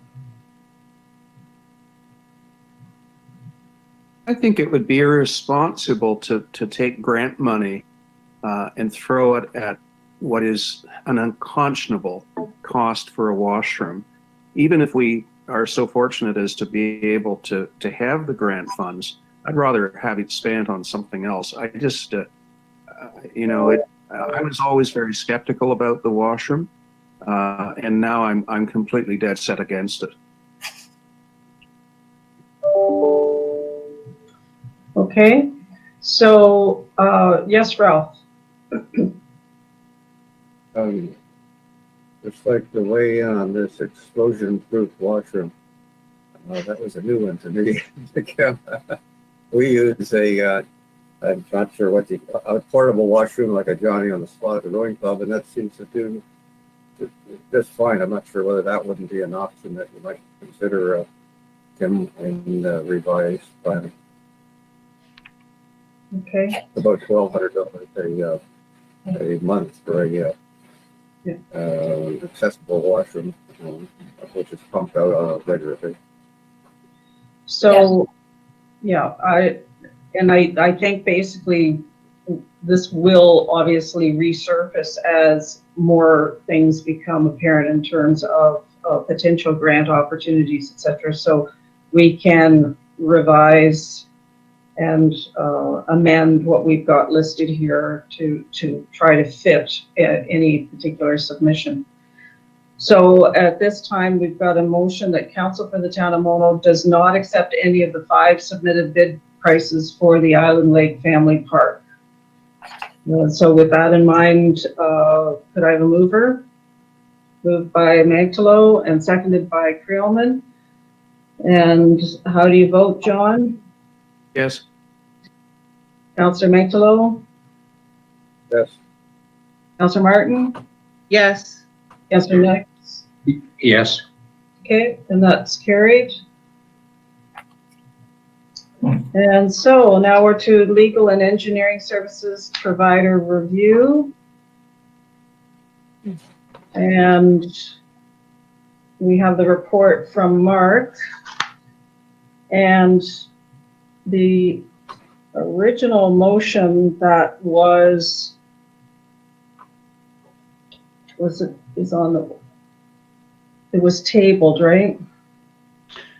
It was Or deferred to future deferred. meeting. It was actually moved and seconded, and then there was a deferral to July. Right. Okay. So that motion was moved by Creelman and seconded by Mangtalo. And so if we are going to make any other adjustments, et cetera, we will have to consider withdrawing that original motion if we're going to make any other adjustments or et cetera, et cetera. So, Councillor Nix. In Mark's report, okay, I haven't got, I can't do both screens at the same time. Our procurement bylaw says that we have to put out for tender every 5 years unless we have written into the contract with somebody that they are exempt from that or whatever the wording is. So then Mark in his report, let me flip back to it, provides a list of legal, engineering, and various other services we get from people, including banking, auditing, etc. What I can't tell from this report is how many of those agreements have that clause in there that they are not required to, that it's longer than 5 years. Do all of these ones, the 4 under legal, the 1 under engineering, the 1 under planning, are all of these agreements, does it specify in the agreements with, say, Watson and Associates that this is a long-term agreement and it's not going to be retendered in 5 years? No, I think I'm not aware of any formal agreements with any of these parties. The only one I could think of would be the auditing, which was the last one done in 2010. Many of these are long-standing relationships that existed even before I started work at the municipality 30 years ago. Okay, so then my understanding, given the wording of our procurement bylaw, is we now are going to have to put out RFPs for all of these services. Is that correct? I think where these services would push the, your minimum requirements, yes, I believe it's 10,000 per year. So some of those may not hit it because some are not used every year. So. Okay. Well, then, if I could just, your worship, just finish with another thought. Because in some instances, and I don't know where this applies and where it doesn't, there maybe is an advantage to having a long-term relationship with the supplier, as long as we feel the price is right and they're doing a good service, and we may not want to retender it. Is it possible, Mark, then that we should, let's pick any one of them, Watson and Associates. We're happy with their service, their price is right. Should we enter into an agreement now that specifically precludes that service from being tendered every 5 years.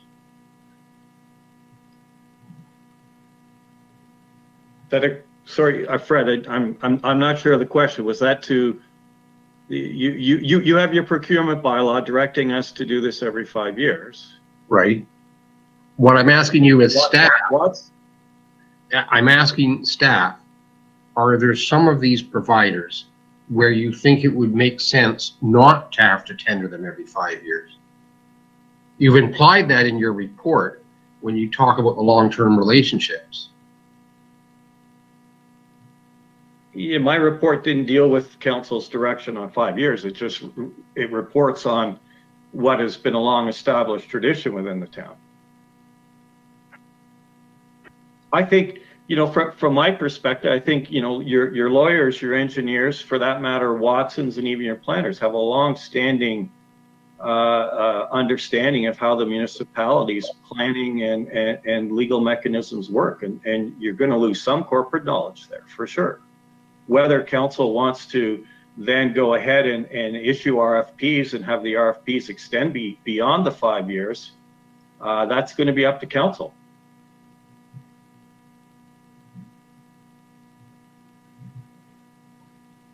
I'm thinking of, things like banking, okay? I don't know how long we've been with CIBC, but is it even feasible to ask, I don't know how many banks we have in Canada, to issue, to respond to an RFP for services? Does that work? Yeah, we'd be looking at going to probably just Orangeville and Shelburne because we still have to get to the bank on a daily basis.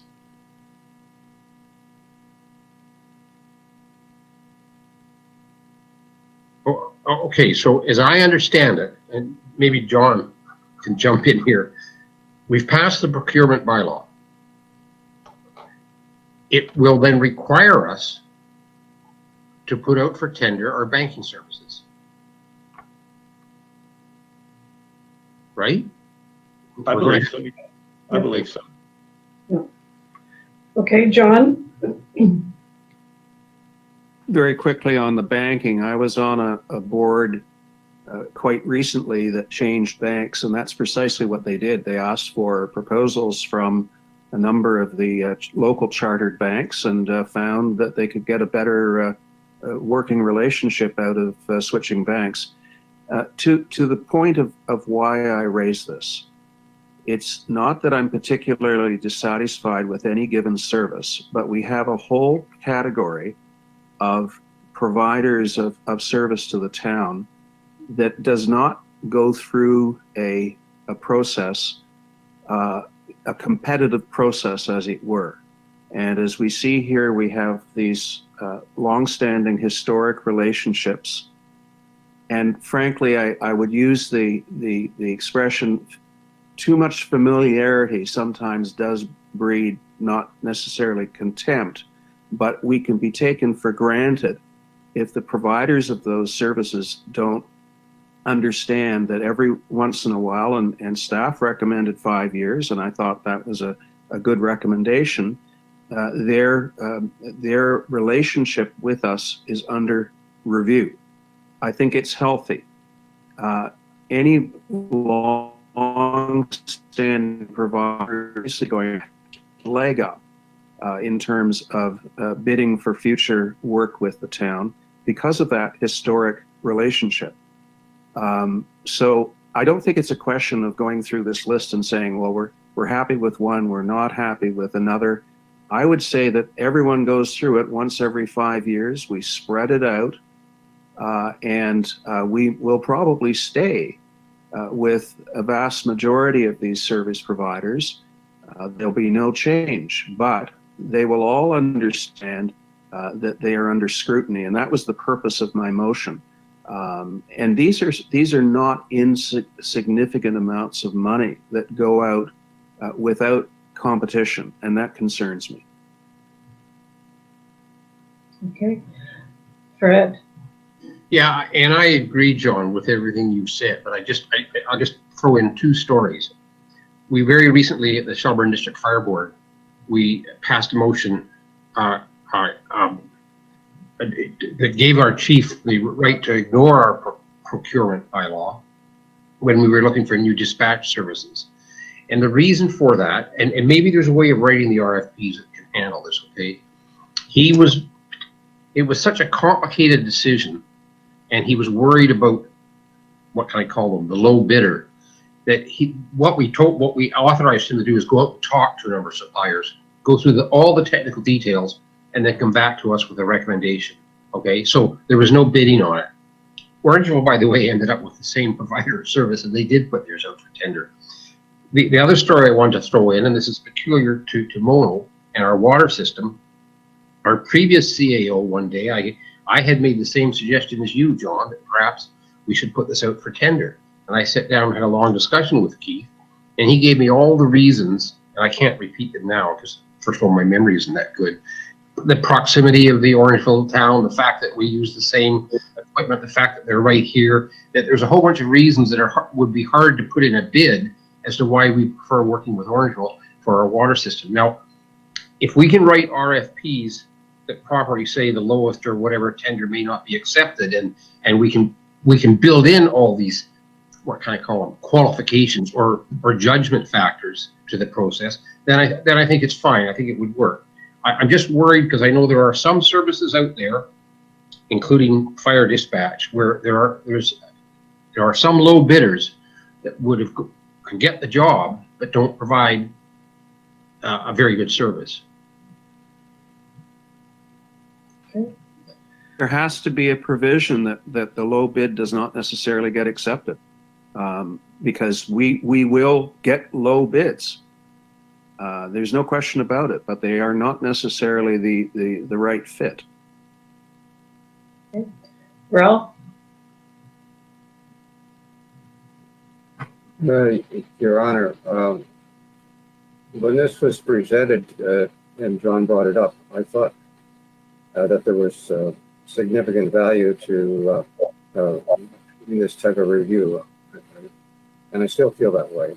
I think that it's important that people that work for us have a chance to present what they're going to do in the next 5 years, and that we have a chance to decide whether we want to continue with it.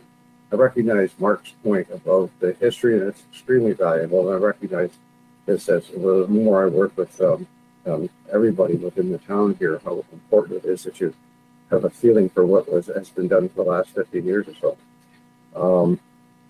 But I still think it's a really good idea to have our essential services, our engineering, particularly our legal services, have a review.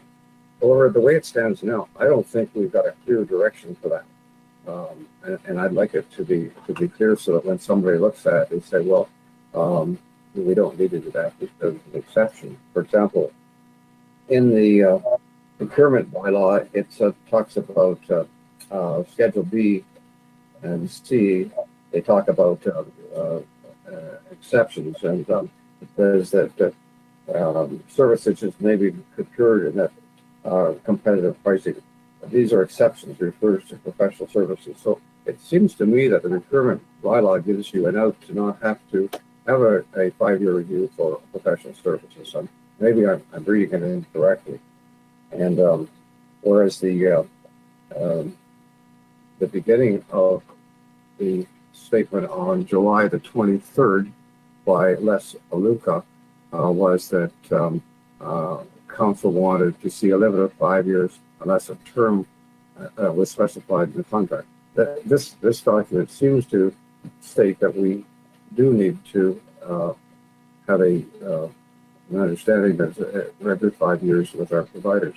So I feel that there's a conflict here. Unless I'm misreading the procurement bylaw, I think there's a conflict in our messaging.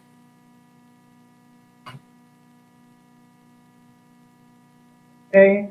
Mark, did you want to respond to Ralph's comments, or? I thought the message was quite clear that you wanted to go to tenders or RFPs for all your services at least every 5 years.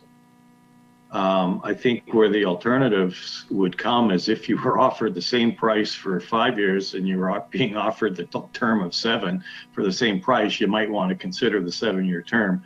That was the intent of having, you know, the agreements that could go beyond the 5 years. But I think it was clear that we were looking at 5 years. So Mark, the item 5 heading is non-competitive procurement. That's the heading in the paragraph that I find confusing. Well, to me, that section would allow you, for instance, within the Greenwood situation, right, where you've got time constraints and you would need to basically hire, say, an agricultural witness to go to court for you. I think that's kind of where we were getting at in terms of the professional component. And if I could add to that, sometimes in emergency situations, you may need an engineer or a service, say if a tornado went through, or even a flooding that we had a couple of years ago. Then you're not going to be in a position to look for bids or proposals. You just need to hire someone to get the job done.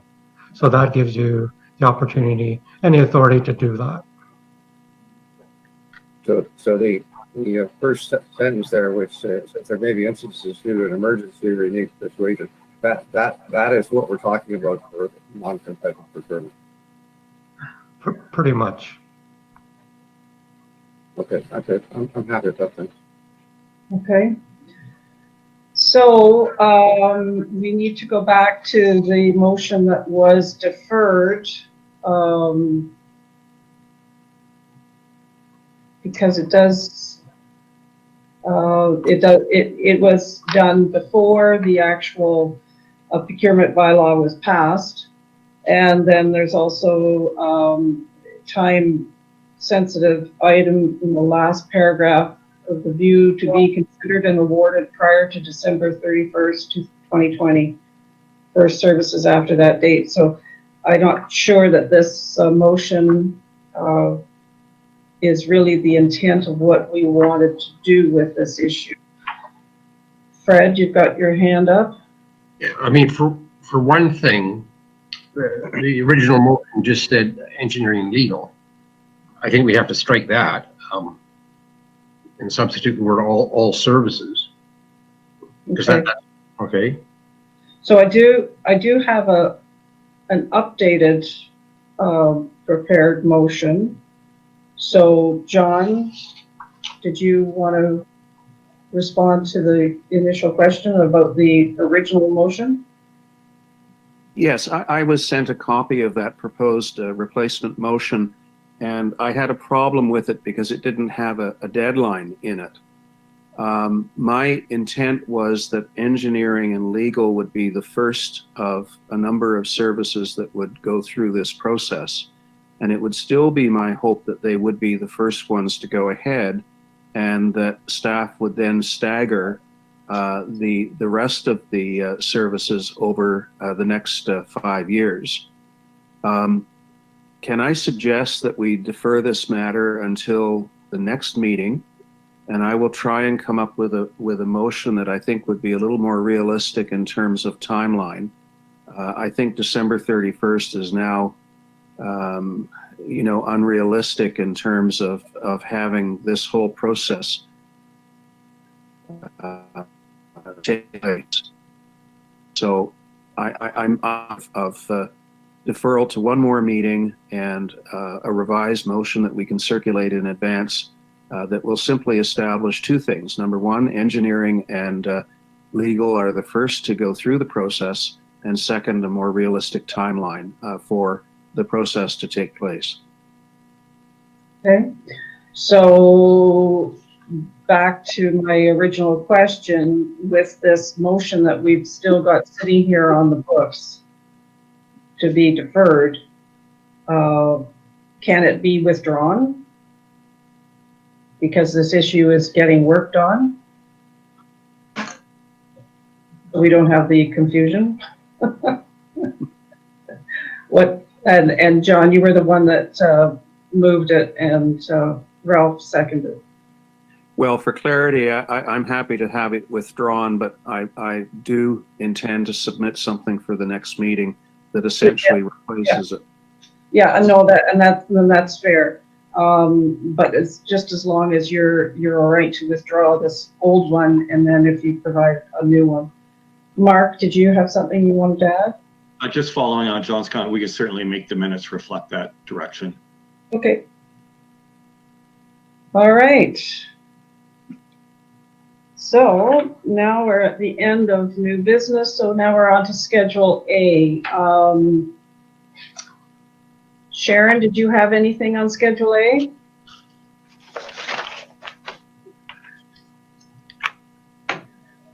No, no, thanks.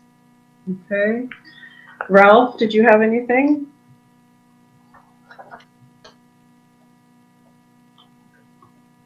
No, I don't, thank you. Okay. Fred? I'd like to draw your attention to my report, that's number 7 on Schedule A, because not that I'm expecting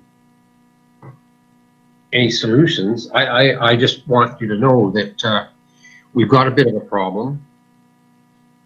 I had made a recommendation a year ago that the town of Mono start a reserve for this item. Now it's even more complicated because of the county's service review. I have talked to Walter and I have talked on the telephone. We're going to bring this item up at the next board meeting, but quite frankly, it's we've got a bit of a dilemma. We've been sitting for a couple of years waiting for Shelburne to make up its mind on police services, because we thought that we might build a joint building with the Shelburne Police. That's off the table now, so we don't have that constraint. Our current asset management plan is not adequate to allow for a new fire hall in some X number of years. We've had a retiring fire chief who spent a good amount of time before he left telling us why the office part of our building is inadequate. And we've got one board member who asks why we don't have any female volunteer firefighters. Well, right now we couldn't. The woman's washroom just would not allow it. So we've got some problems. I don't have a solution. Walter and I, in talking about it, yes, we're going to bring it up at the next fire board meeting, but right now we don't have a solution. So I really just wanted Mono Council to be aware that there's a bit of a problem here. Maybe the two county reps, Laura and John, like there's that draft service delivery report that's out on the table. What's the time? What happens? Is it going to be voted on by county council, or what happens next? When will we know whether the recommendations on fire services are going to be accepted or not? John, do you have any idea for timelines for that? No, but I do know that there will be an all-council meeting convened at some stage between now and the end of their study. But where it goes, I'm not sure. I don't have any special insights there. Okay, Mark? I was going to say they're still looking for input on the recommendations within the report, and I think the fire services one's going to be one of the more difficult ones to be sorted out through the process. Okay. So we got no answer for you, Fred. And if I may ask Fred a question, and that is, has the issue of fire board governance been sorted out yet? Because that must have some kind of determination as to the share of costs and so forth on a project like this. No, it hasn't. We have 4 municipalities that have passed motions accepting the new fire board agreement. I thought the new agreement was quite good. It brought us up to date in terms of the legislation it named. Our CAOs went over it, so it was technically it was good. And we have one municipality that now wants to amend it, and the odd, they put us other four municipalities in an odd position because they bring back their ideas to the Shelburne District Fire Board. We sit there, we say, okay, fine, but I'm not coming back to the town of Mono and sort of saying, hey guys, we should change this agreement that we've already passed a motion on. I'm not trying to sell you on it. It's one town that is. I think what they should do is go out and talk to the other four towns, not the fire board members. Fire board members don't have the authority to accept that agreement or not. It's each council has to. So we're in a bit of a dilemma. I don't know where we're going on that fire board agreement. Okay. Mark, did you have anything? No, I think that's fair comments from Fred. I think it's been, that was developed through the CAOs. We thought we had a workable agreement, and I think it's been, put to four of the five councils are all in agreement with it. So I think it comes down to Shelburne as to what they're planning to do with the agreement that's before them. Right. Okay. Okay, and so thank you, Fred, for that. Did you have anything else on Schedule A?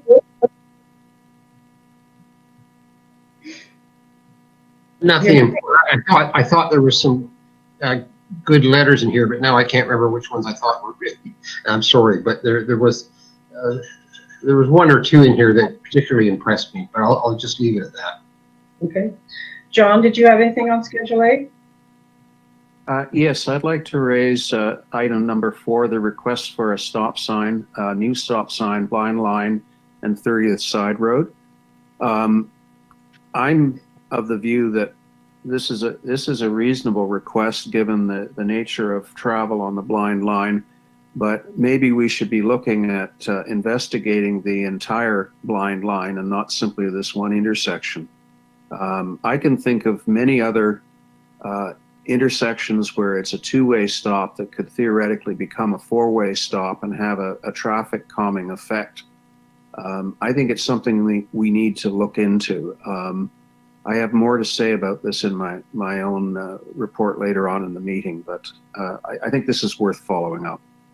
Yeah, that was a question I had too on the listing, because I know one of the biggest problems is the north-south travelers tend to blow through stop signs when they're traveling at off hours, thinking that they're suggestions, they're not law. So there's probably more than just this intersection that applies, but we'll talk about it further then. Is there anything else on Schedule A that you wanted to talk about? No, I'm fine. Okay, so we have the motion that we accept Schedule A to this agenda. Could I have a mover? Moved by Nix and seconded by Martin. And is anybody is anybody not agreeing to accepting Schedule A as opposed to having to go through all that again? Okay, so that carries. So now reports of council and staff projects. I guess we'll start with Les. Do you have anything that you wanted to update us with? Okay, thank you, Madam Mayor. Actually, I do. Probably, well, positive news. I'm taking it as positive news. Kathy, our tax collector, is starting to get, or she is getting calls to have people go back into the pre-authorized payment plan. At the beginning of the pandemic, with the deferral of council deferring the tax installments, people did drop out, but she is now getting calls to sign back up. And so we're now making arrangements for people to get back on. And of course, the installments that haven't been paid yet will start getting even out to the end of the year. And if there is a problem with the monthly payment, we are working with our residents to perhaps defer some of the payment and the payments into 2021, just to help out with the monthly amount. But people are calling back. I'm assuming the recovery is helping, and people are back paying their taxes. Just for some value, the pre-authorized payment amount that was deposited into the town's account for August is at the level of the pre-pandemic amount. During the months of April or even March to July, the monthly payments dropped just around 10% or so. So we're moving back towards, I guess, a slow recovery for sure. And that's my report. Okay, thank you. Does anyone have any questions of Les? I'll see none then. Thank you, Les.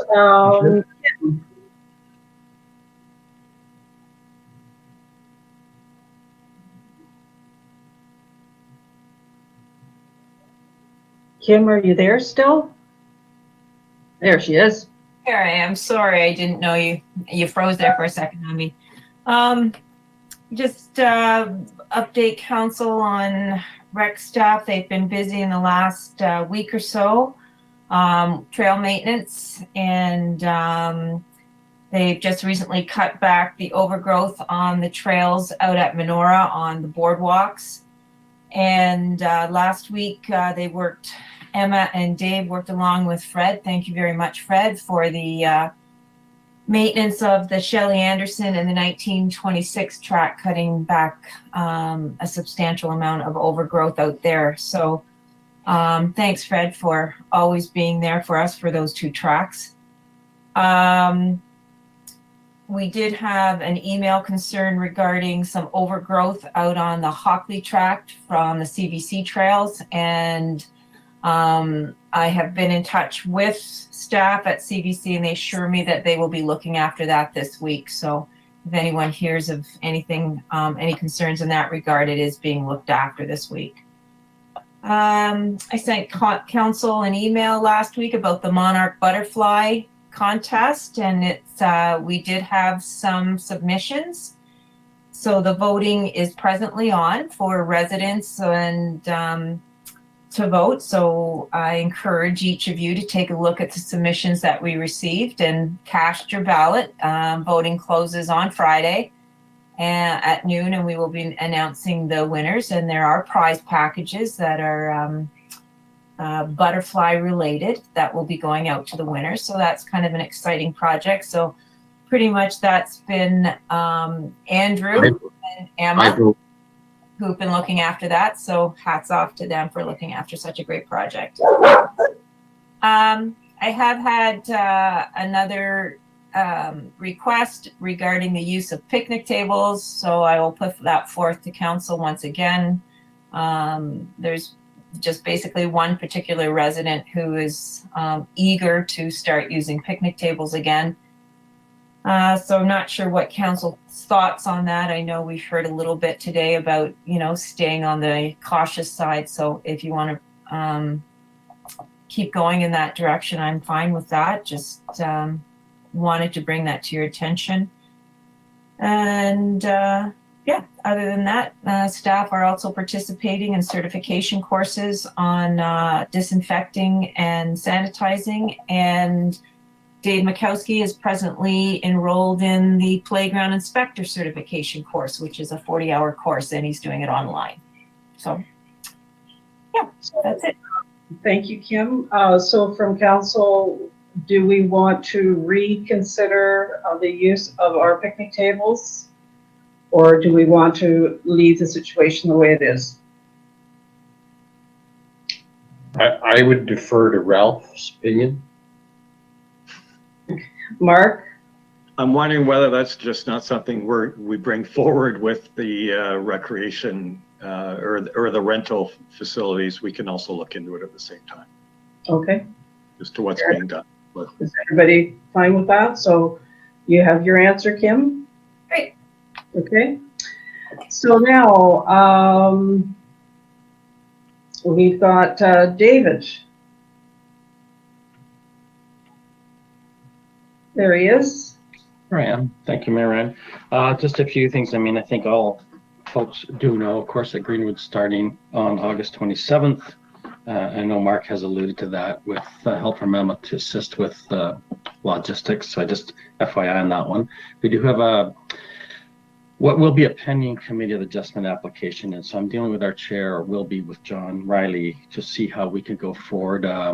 Mark suggested maybe we wait till November. I'm going to see if the applicant is willing to do that. And if not, I'll just have to dialogue with both Mark and John Riley to see how we can go forward on that one. This is for 8 French Drive. It's an expansion to the existing building in the industrial park area. You got the notice of refusal from the July 20th decision. It's on the Schedule A, of course. So to the end of the week that we should hear a response. My spidey senses tell me that they might appeal. So we don't know until we get it in. But that's my forecast on that. I know that Deputy Mayor Creelman is anxious to get an accessory structures amendment forward. So I've got a few ideas that I need to bounce off both our good Deputy Clerk, Fred, and then with our IT guy, and our web specialist to try and post some available portals, I guess, or access online for comment.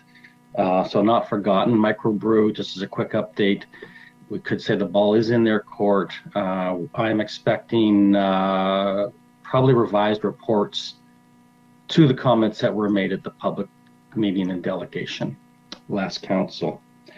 Other than that, I may get in some updated reports on the hotel application behind Royal Shelburne, but I have not heard anything to date. There's a focus on potable water aspect to that application proposal, so I hopefully will know in the next few weeks about the outcome of that. And then, of course, our engineer will be involved as part of that review. That's all I have for today. Okay. Any questions of David? I should also say that our new assistant has started, who replaced Judy Amon, and she started on the 10th, and you know, she's learning the ropes as she goes. She's gradually taken on more work, and thankfully she's in place because she's now, you know, fielding a good, not up to speed yet, but certainly a good number of the calls that Judy would have among the other work she would do. Sorry, Ralph. That's good to hear, David. I'm glad you finally got some support. Yeah, Ralph. indeed. Ralph, you had a question? Your mic is off. David? Yeah. Oh. Yeah. Thank you, David. Could you remind me, what is the hotels you're referring to? So this is the application that it's gone through pre-consultation. It went through pre-consultation back in, I think it was December 17th. We had a sit down in the boardroom with everybody, it seems, and they had marching orders to go forward with a provision of preliminary reports. Well, of course, you know what happened by February. We hit COVID.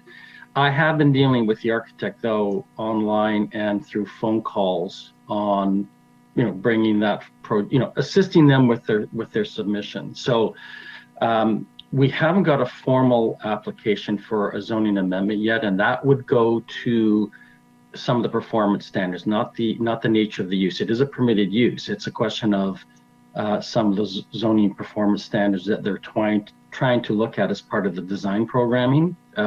But aside from that, the more recent matter or technical matter they've been dealing with is potable water on site. So I should hear something in the next, I'd say week maybe, but certainly 2 weeks anyway, I hope. Okay. And where is this hotel? Oh, it's behind Where Royal is this hotel? It's behind it's on the vacant land behind to the west of Royal Shelburne, on the south side of Manor Park Road Drive. Okay, and how large is it proposed to be? Well, I mean, they are looking at a model that's a smaller hotel venue. So right now, they are considering an 84-room hotel. But that hasn't been finalized yet. Okay, thank you. Fred? I see your hand, Fred. Yeah, and on the same subject, David, and maybe this is a question for Matt Donor. Is it technically possible? I mean, our Cardinal Woods wells, I think their average pumping rate is only about, whatever, I can't remember, a quarter of their license capacity. I think we hit maximum pumping rates of Matt might know, 50% of our licensed capacity.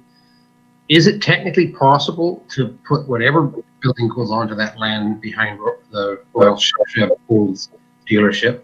Is it technically possible to hook them up to our water supply? Matt, you know?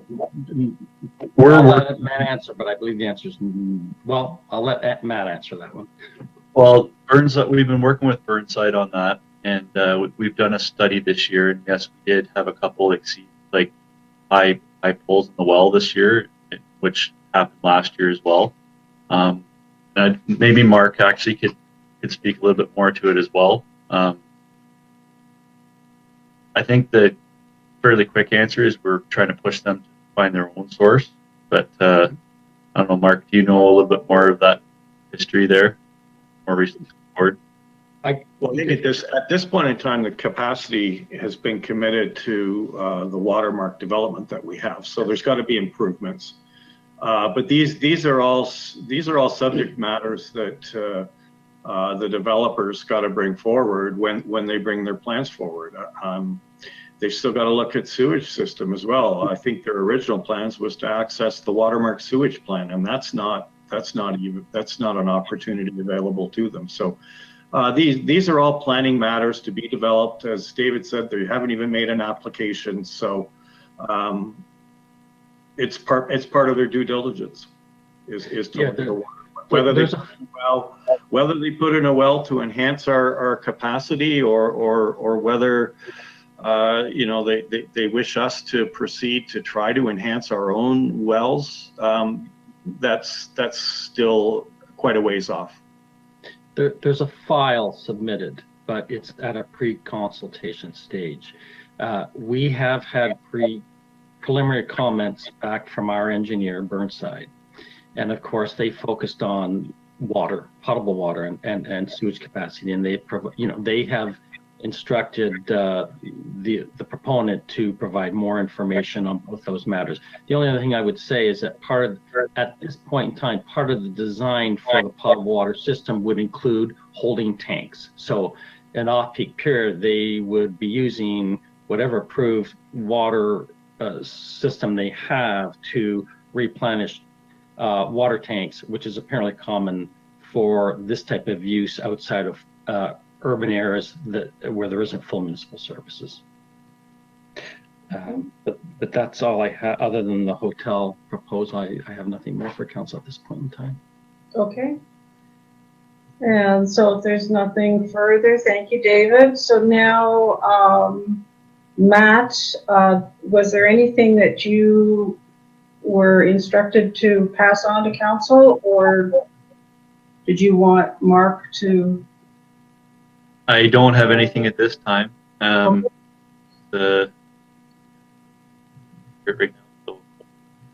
we know the status of the Mono-Edgela town line? That was it, Bridge 39, or?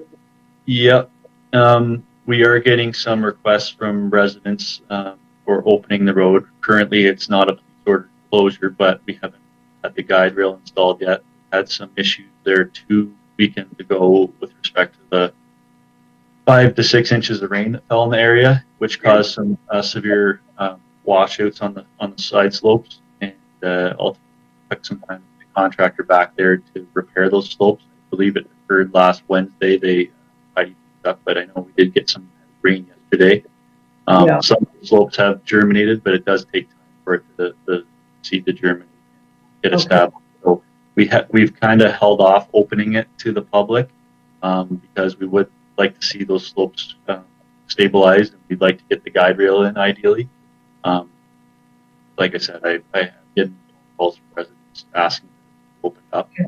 That's where we're sitting right now. Just hoping to get Okay, thank you. I could update you briefly on the blind line work. It looks like things will start to happen around the second week of September. Blind line culvert upgrades.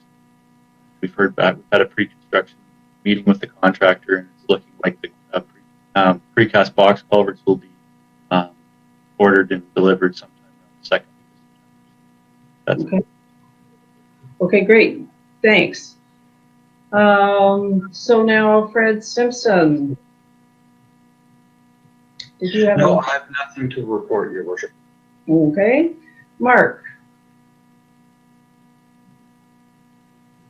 Your worship, very quickly, LPAD is obviously going ahead on Monday. I think we've got, with the exception of touching base with Jake today on the electronics and the microphones, I think we've got everything set up for that. I provided you with a list of our requirements for the hearing to go ahead. They've been accepted by LPAD and all the solicitors, so that's all good.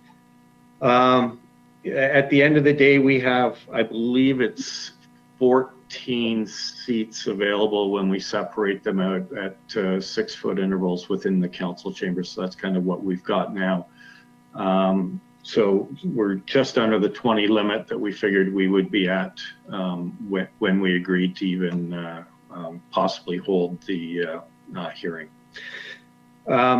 Other than that, thank you all very much for getting back to me on Friday so quickly on the Ritchie matter. Just for your information, I've received no further information on that since we sent the revised order out on Friday.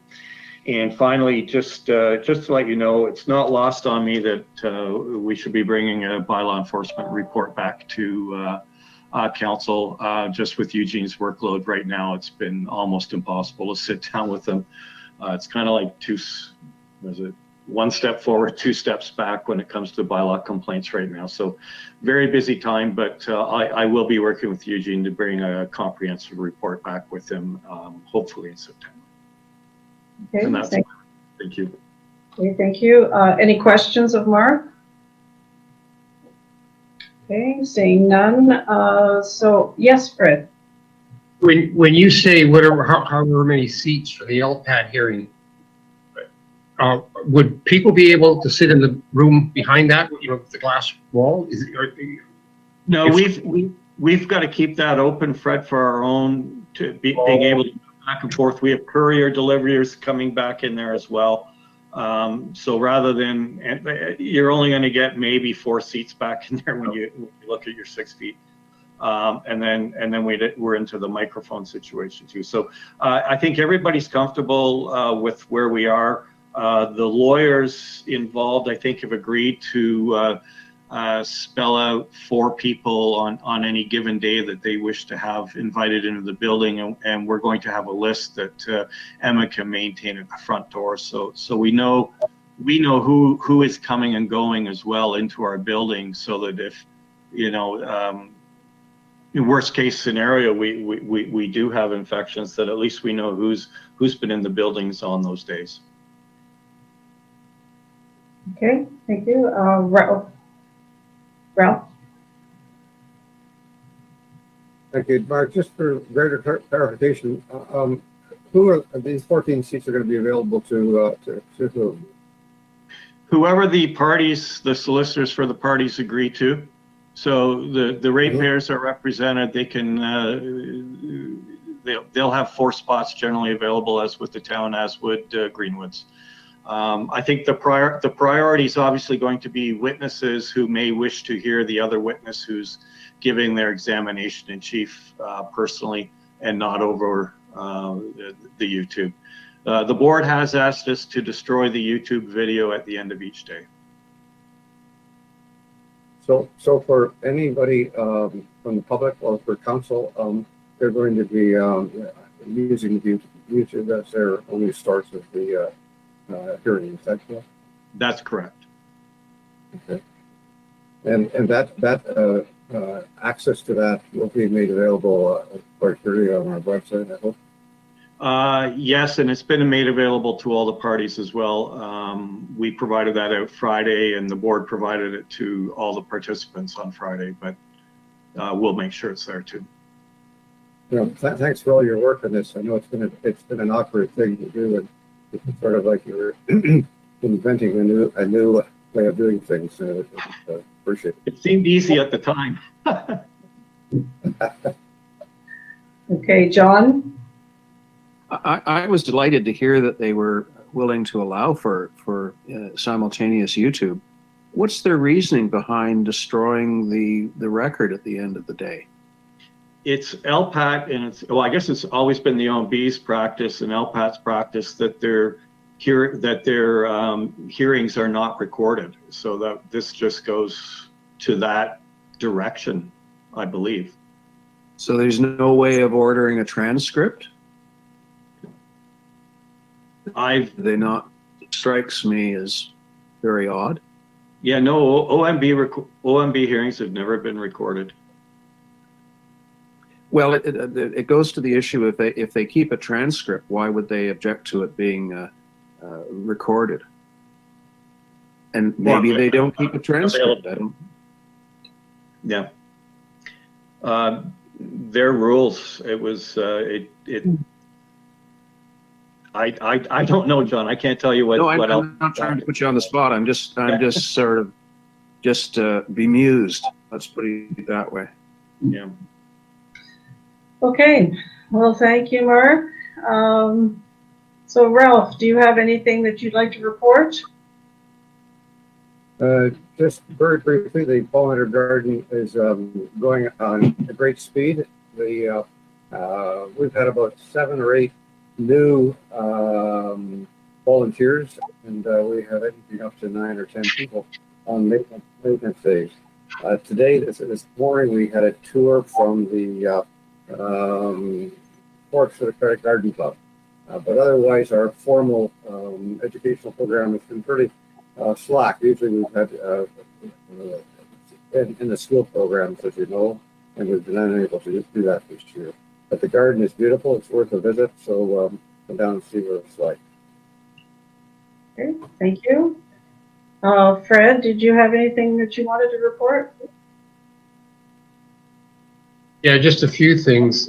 Kim's already mentioned the work I was doing in the Shelley Anderson tract and the 1926 tract with Emma and Dave. They're great workers, but the thing I wanted to add to that is I hadn't been into the Shelley Anderson tract for 2 years.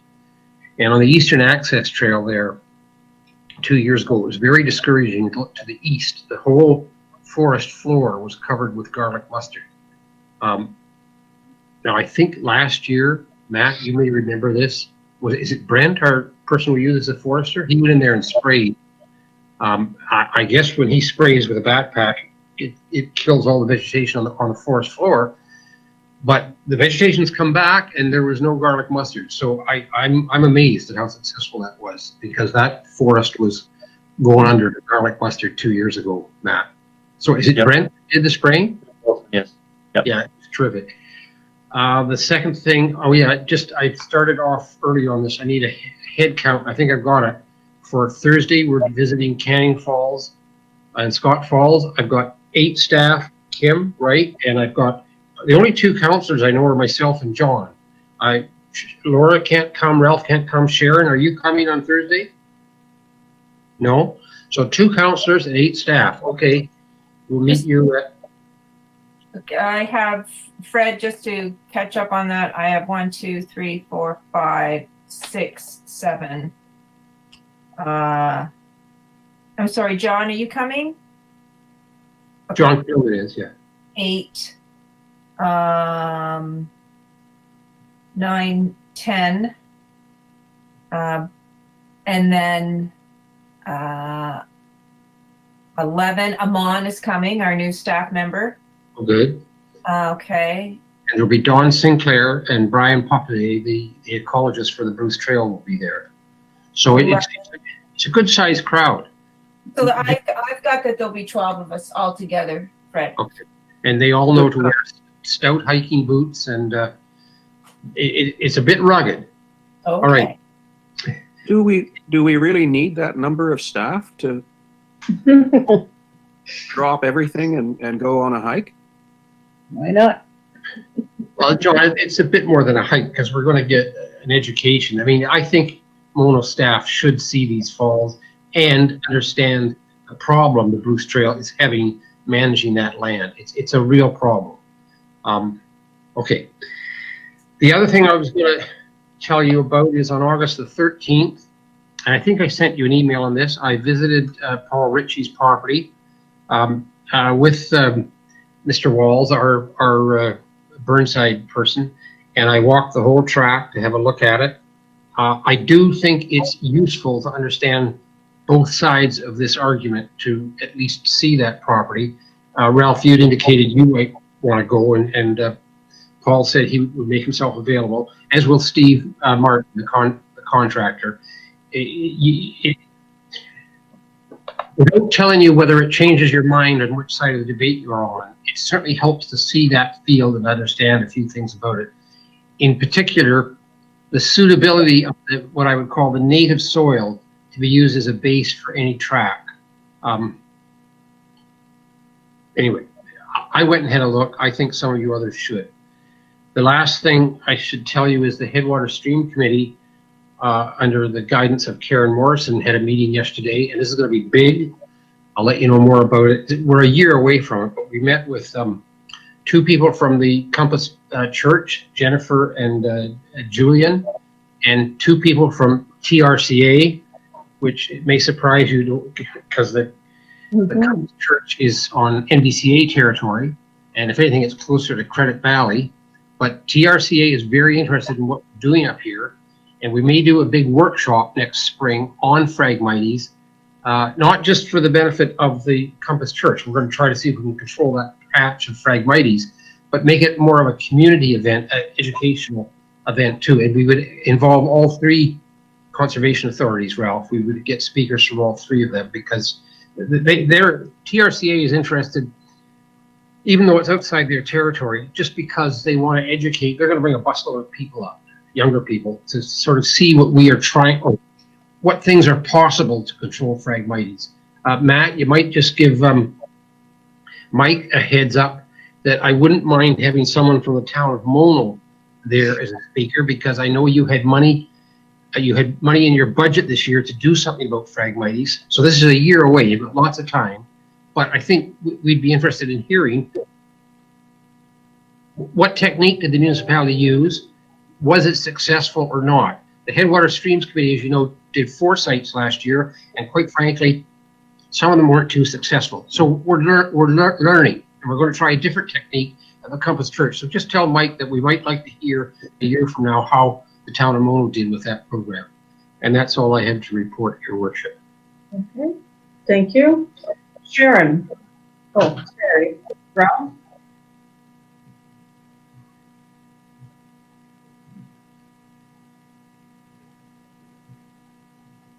Your mic?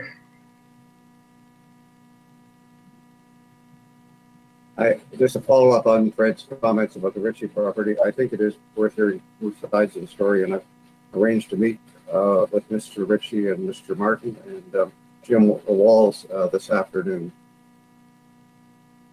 Okay. So Sharon, did you have anything that you needed to report? No, I don't. Okay, thank you. John? Yes, a number of things. My motion to reduce the speed limit in advance of Airport Road intersection on Hockley was deferred at the last county council meeting in order to give the Director of Public Works an opportunity to present his views on the issue. As well, when it comes back, there will be an amendment prepared to bring that into effect if my main motion is successful. In the meantime, I've invited and received a huge number of comments on social media and by way of email. I would say almost entirely supportive. Some of the individuals misunderstood the motion, thought I was calling for stoplights or a 4-way stop, which I most definitely was not. And also a number of people weighed in on the possibility of a roundabout at that location, which I think would be very unsafe. So the matter comes back to County Council at its next meeting. Can I ask a question on that, John, or at least add to it?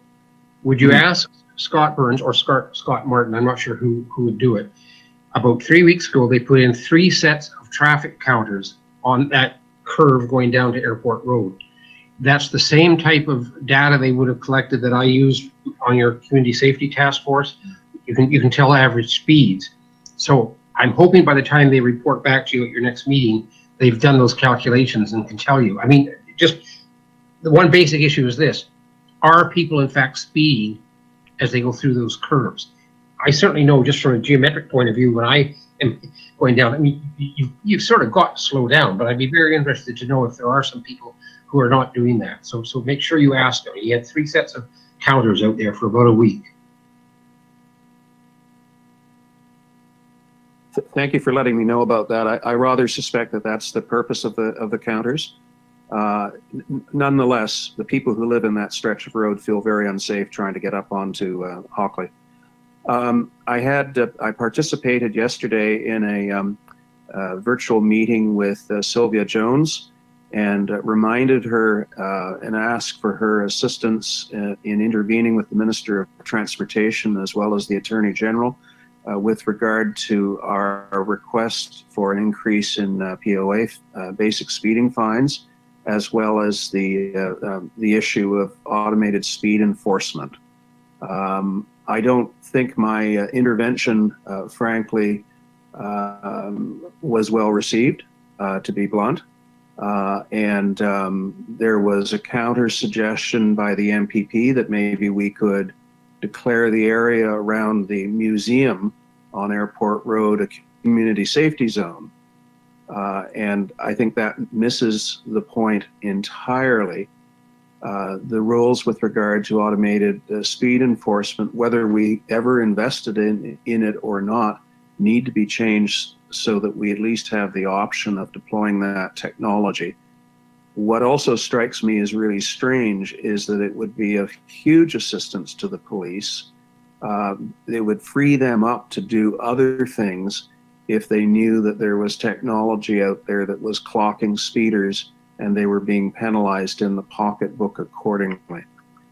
I participated in another remote meeting this morning with the parliamentary assistant who is quarterbacking the provincial government's internet efforts, and good news out of that. There is a program that involves internet service providers, and specifically small providers, as well as municipalities.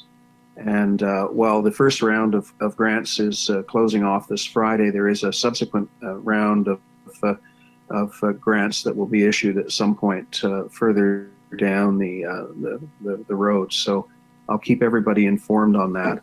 And as I mentioned, we have one provider, a mono-based internet service provider, who is very, very keen to get up on the tower, is very keen to find other locations in the town where they can basically promulgate an internet service to residents, a very high speed alternative to what others are experiencing now.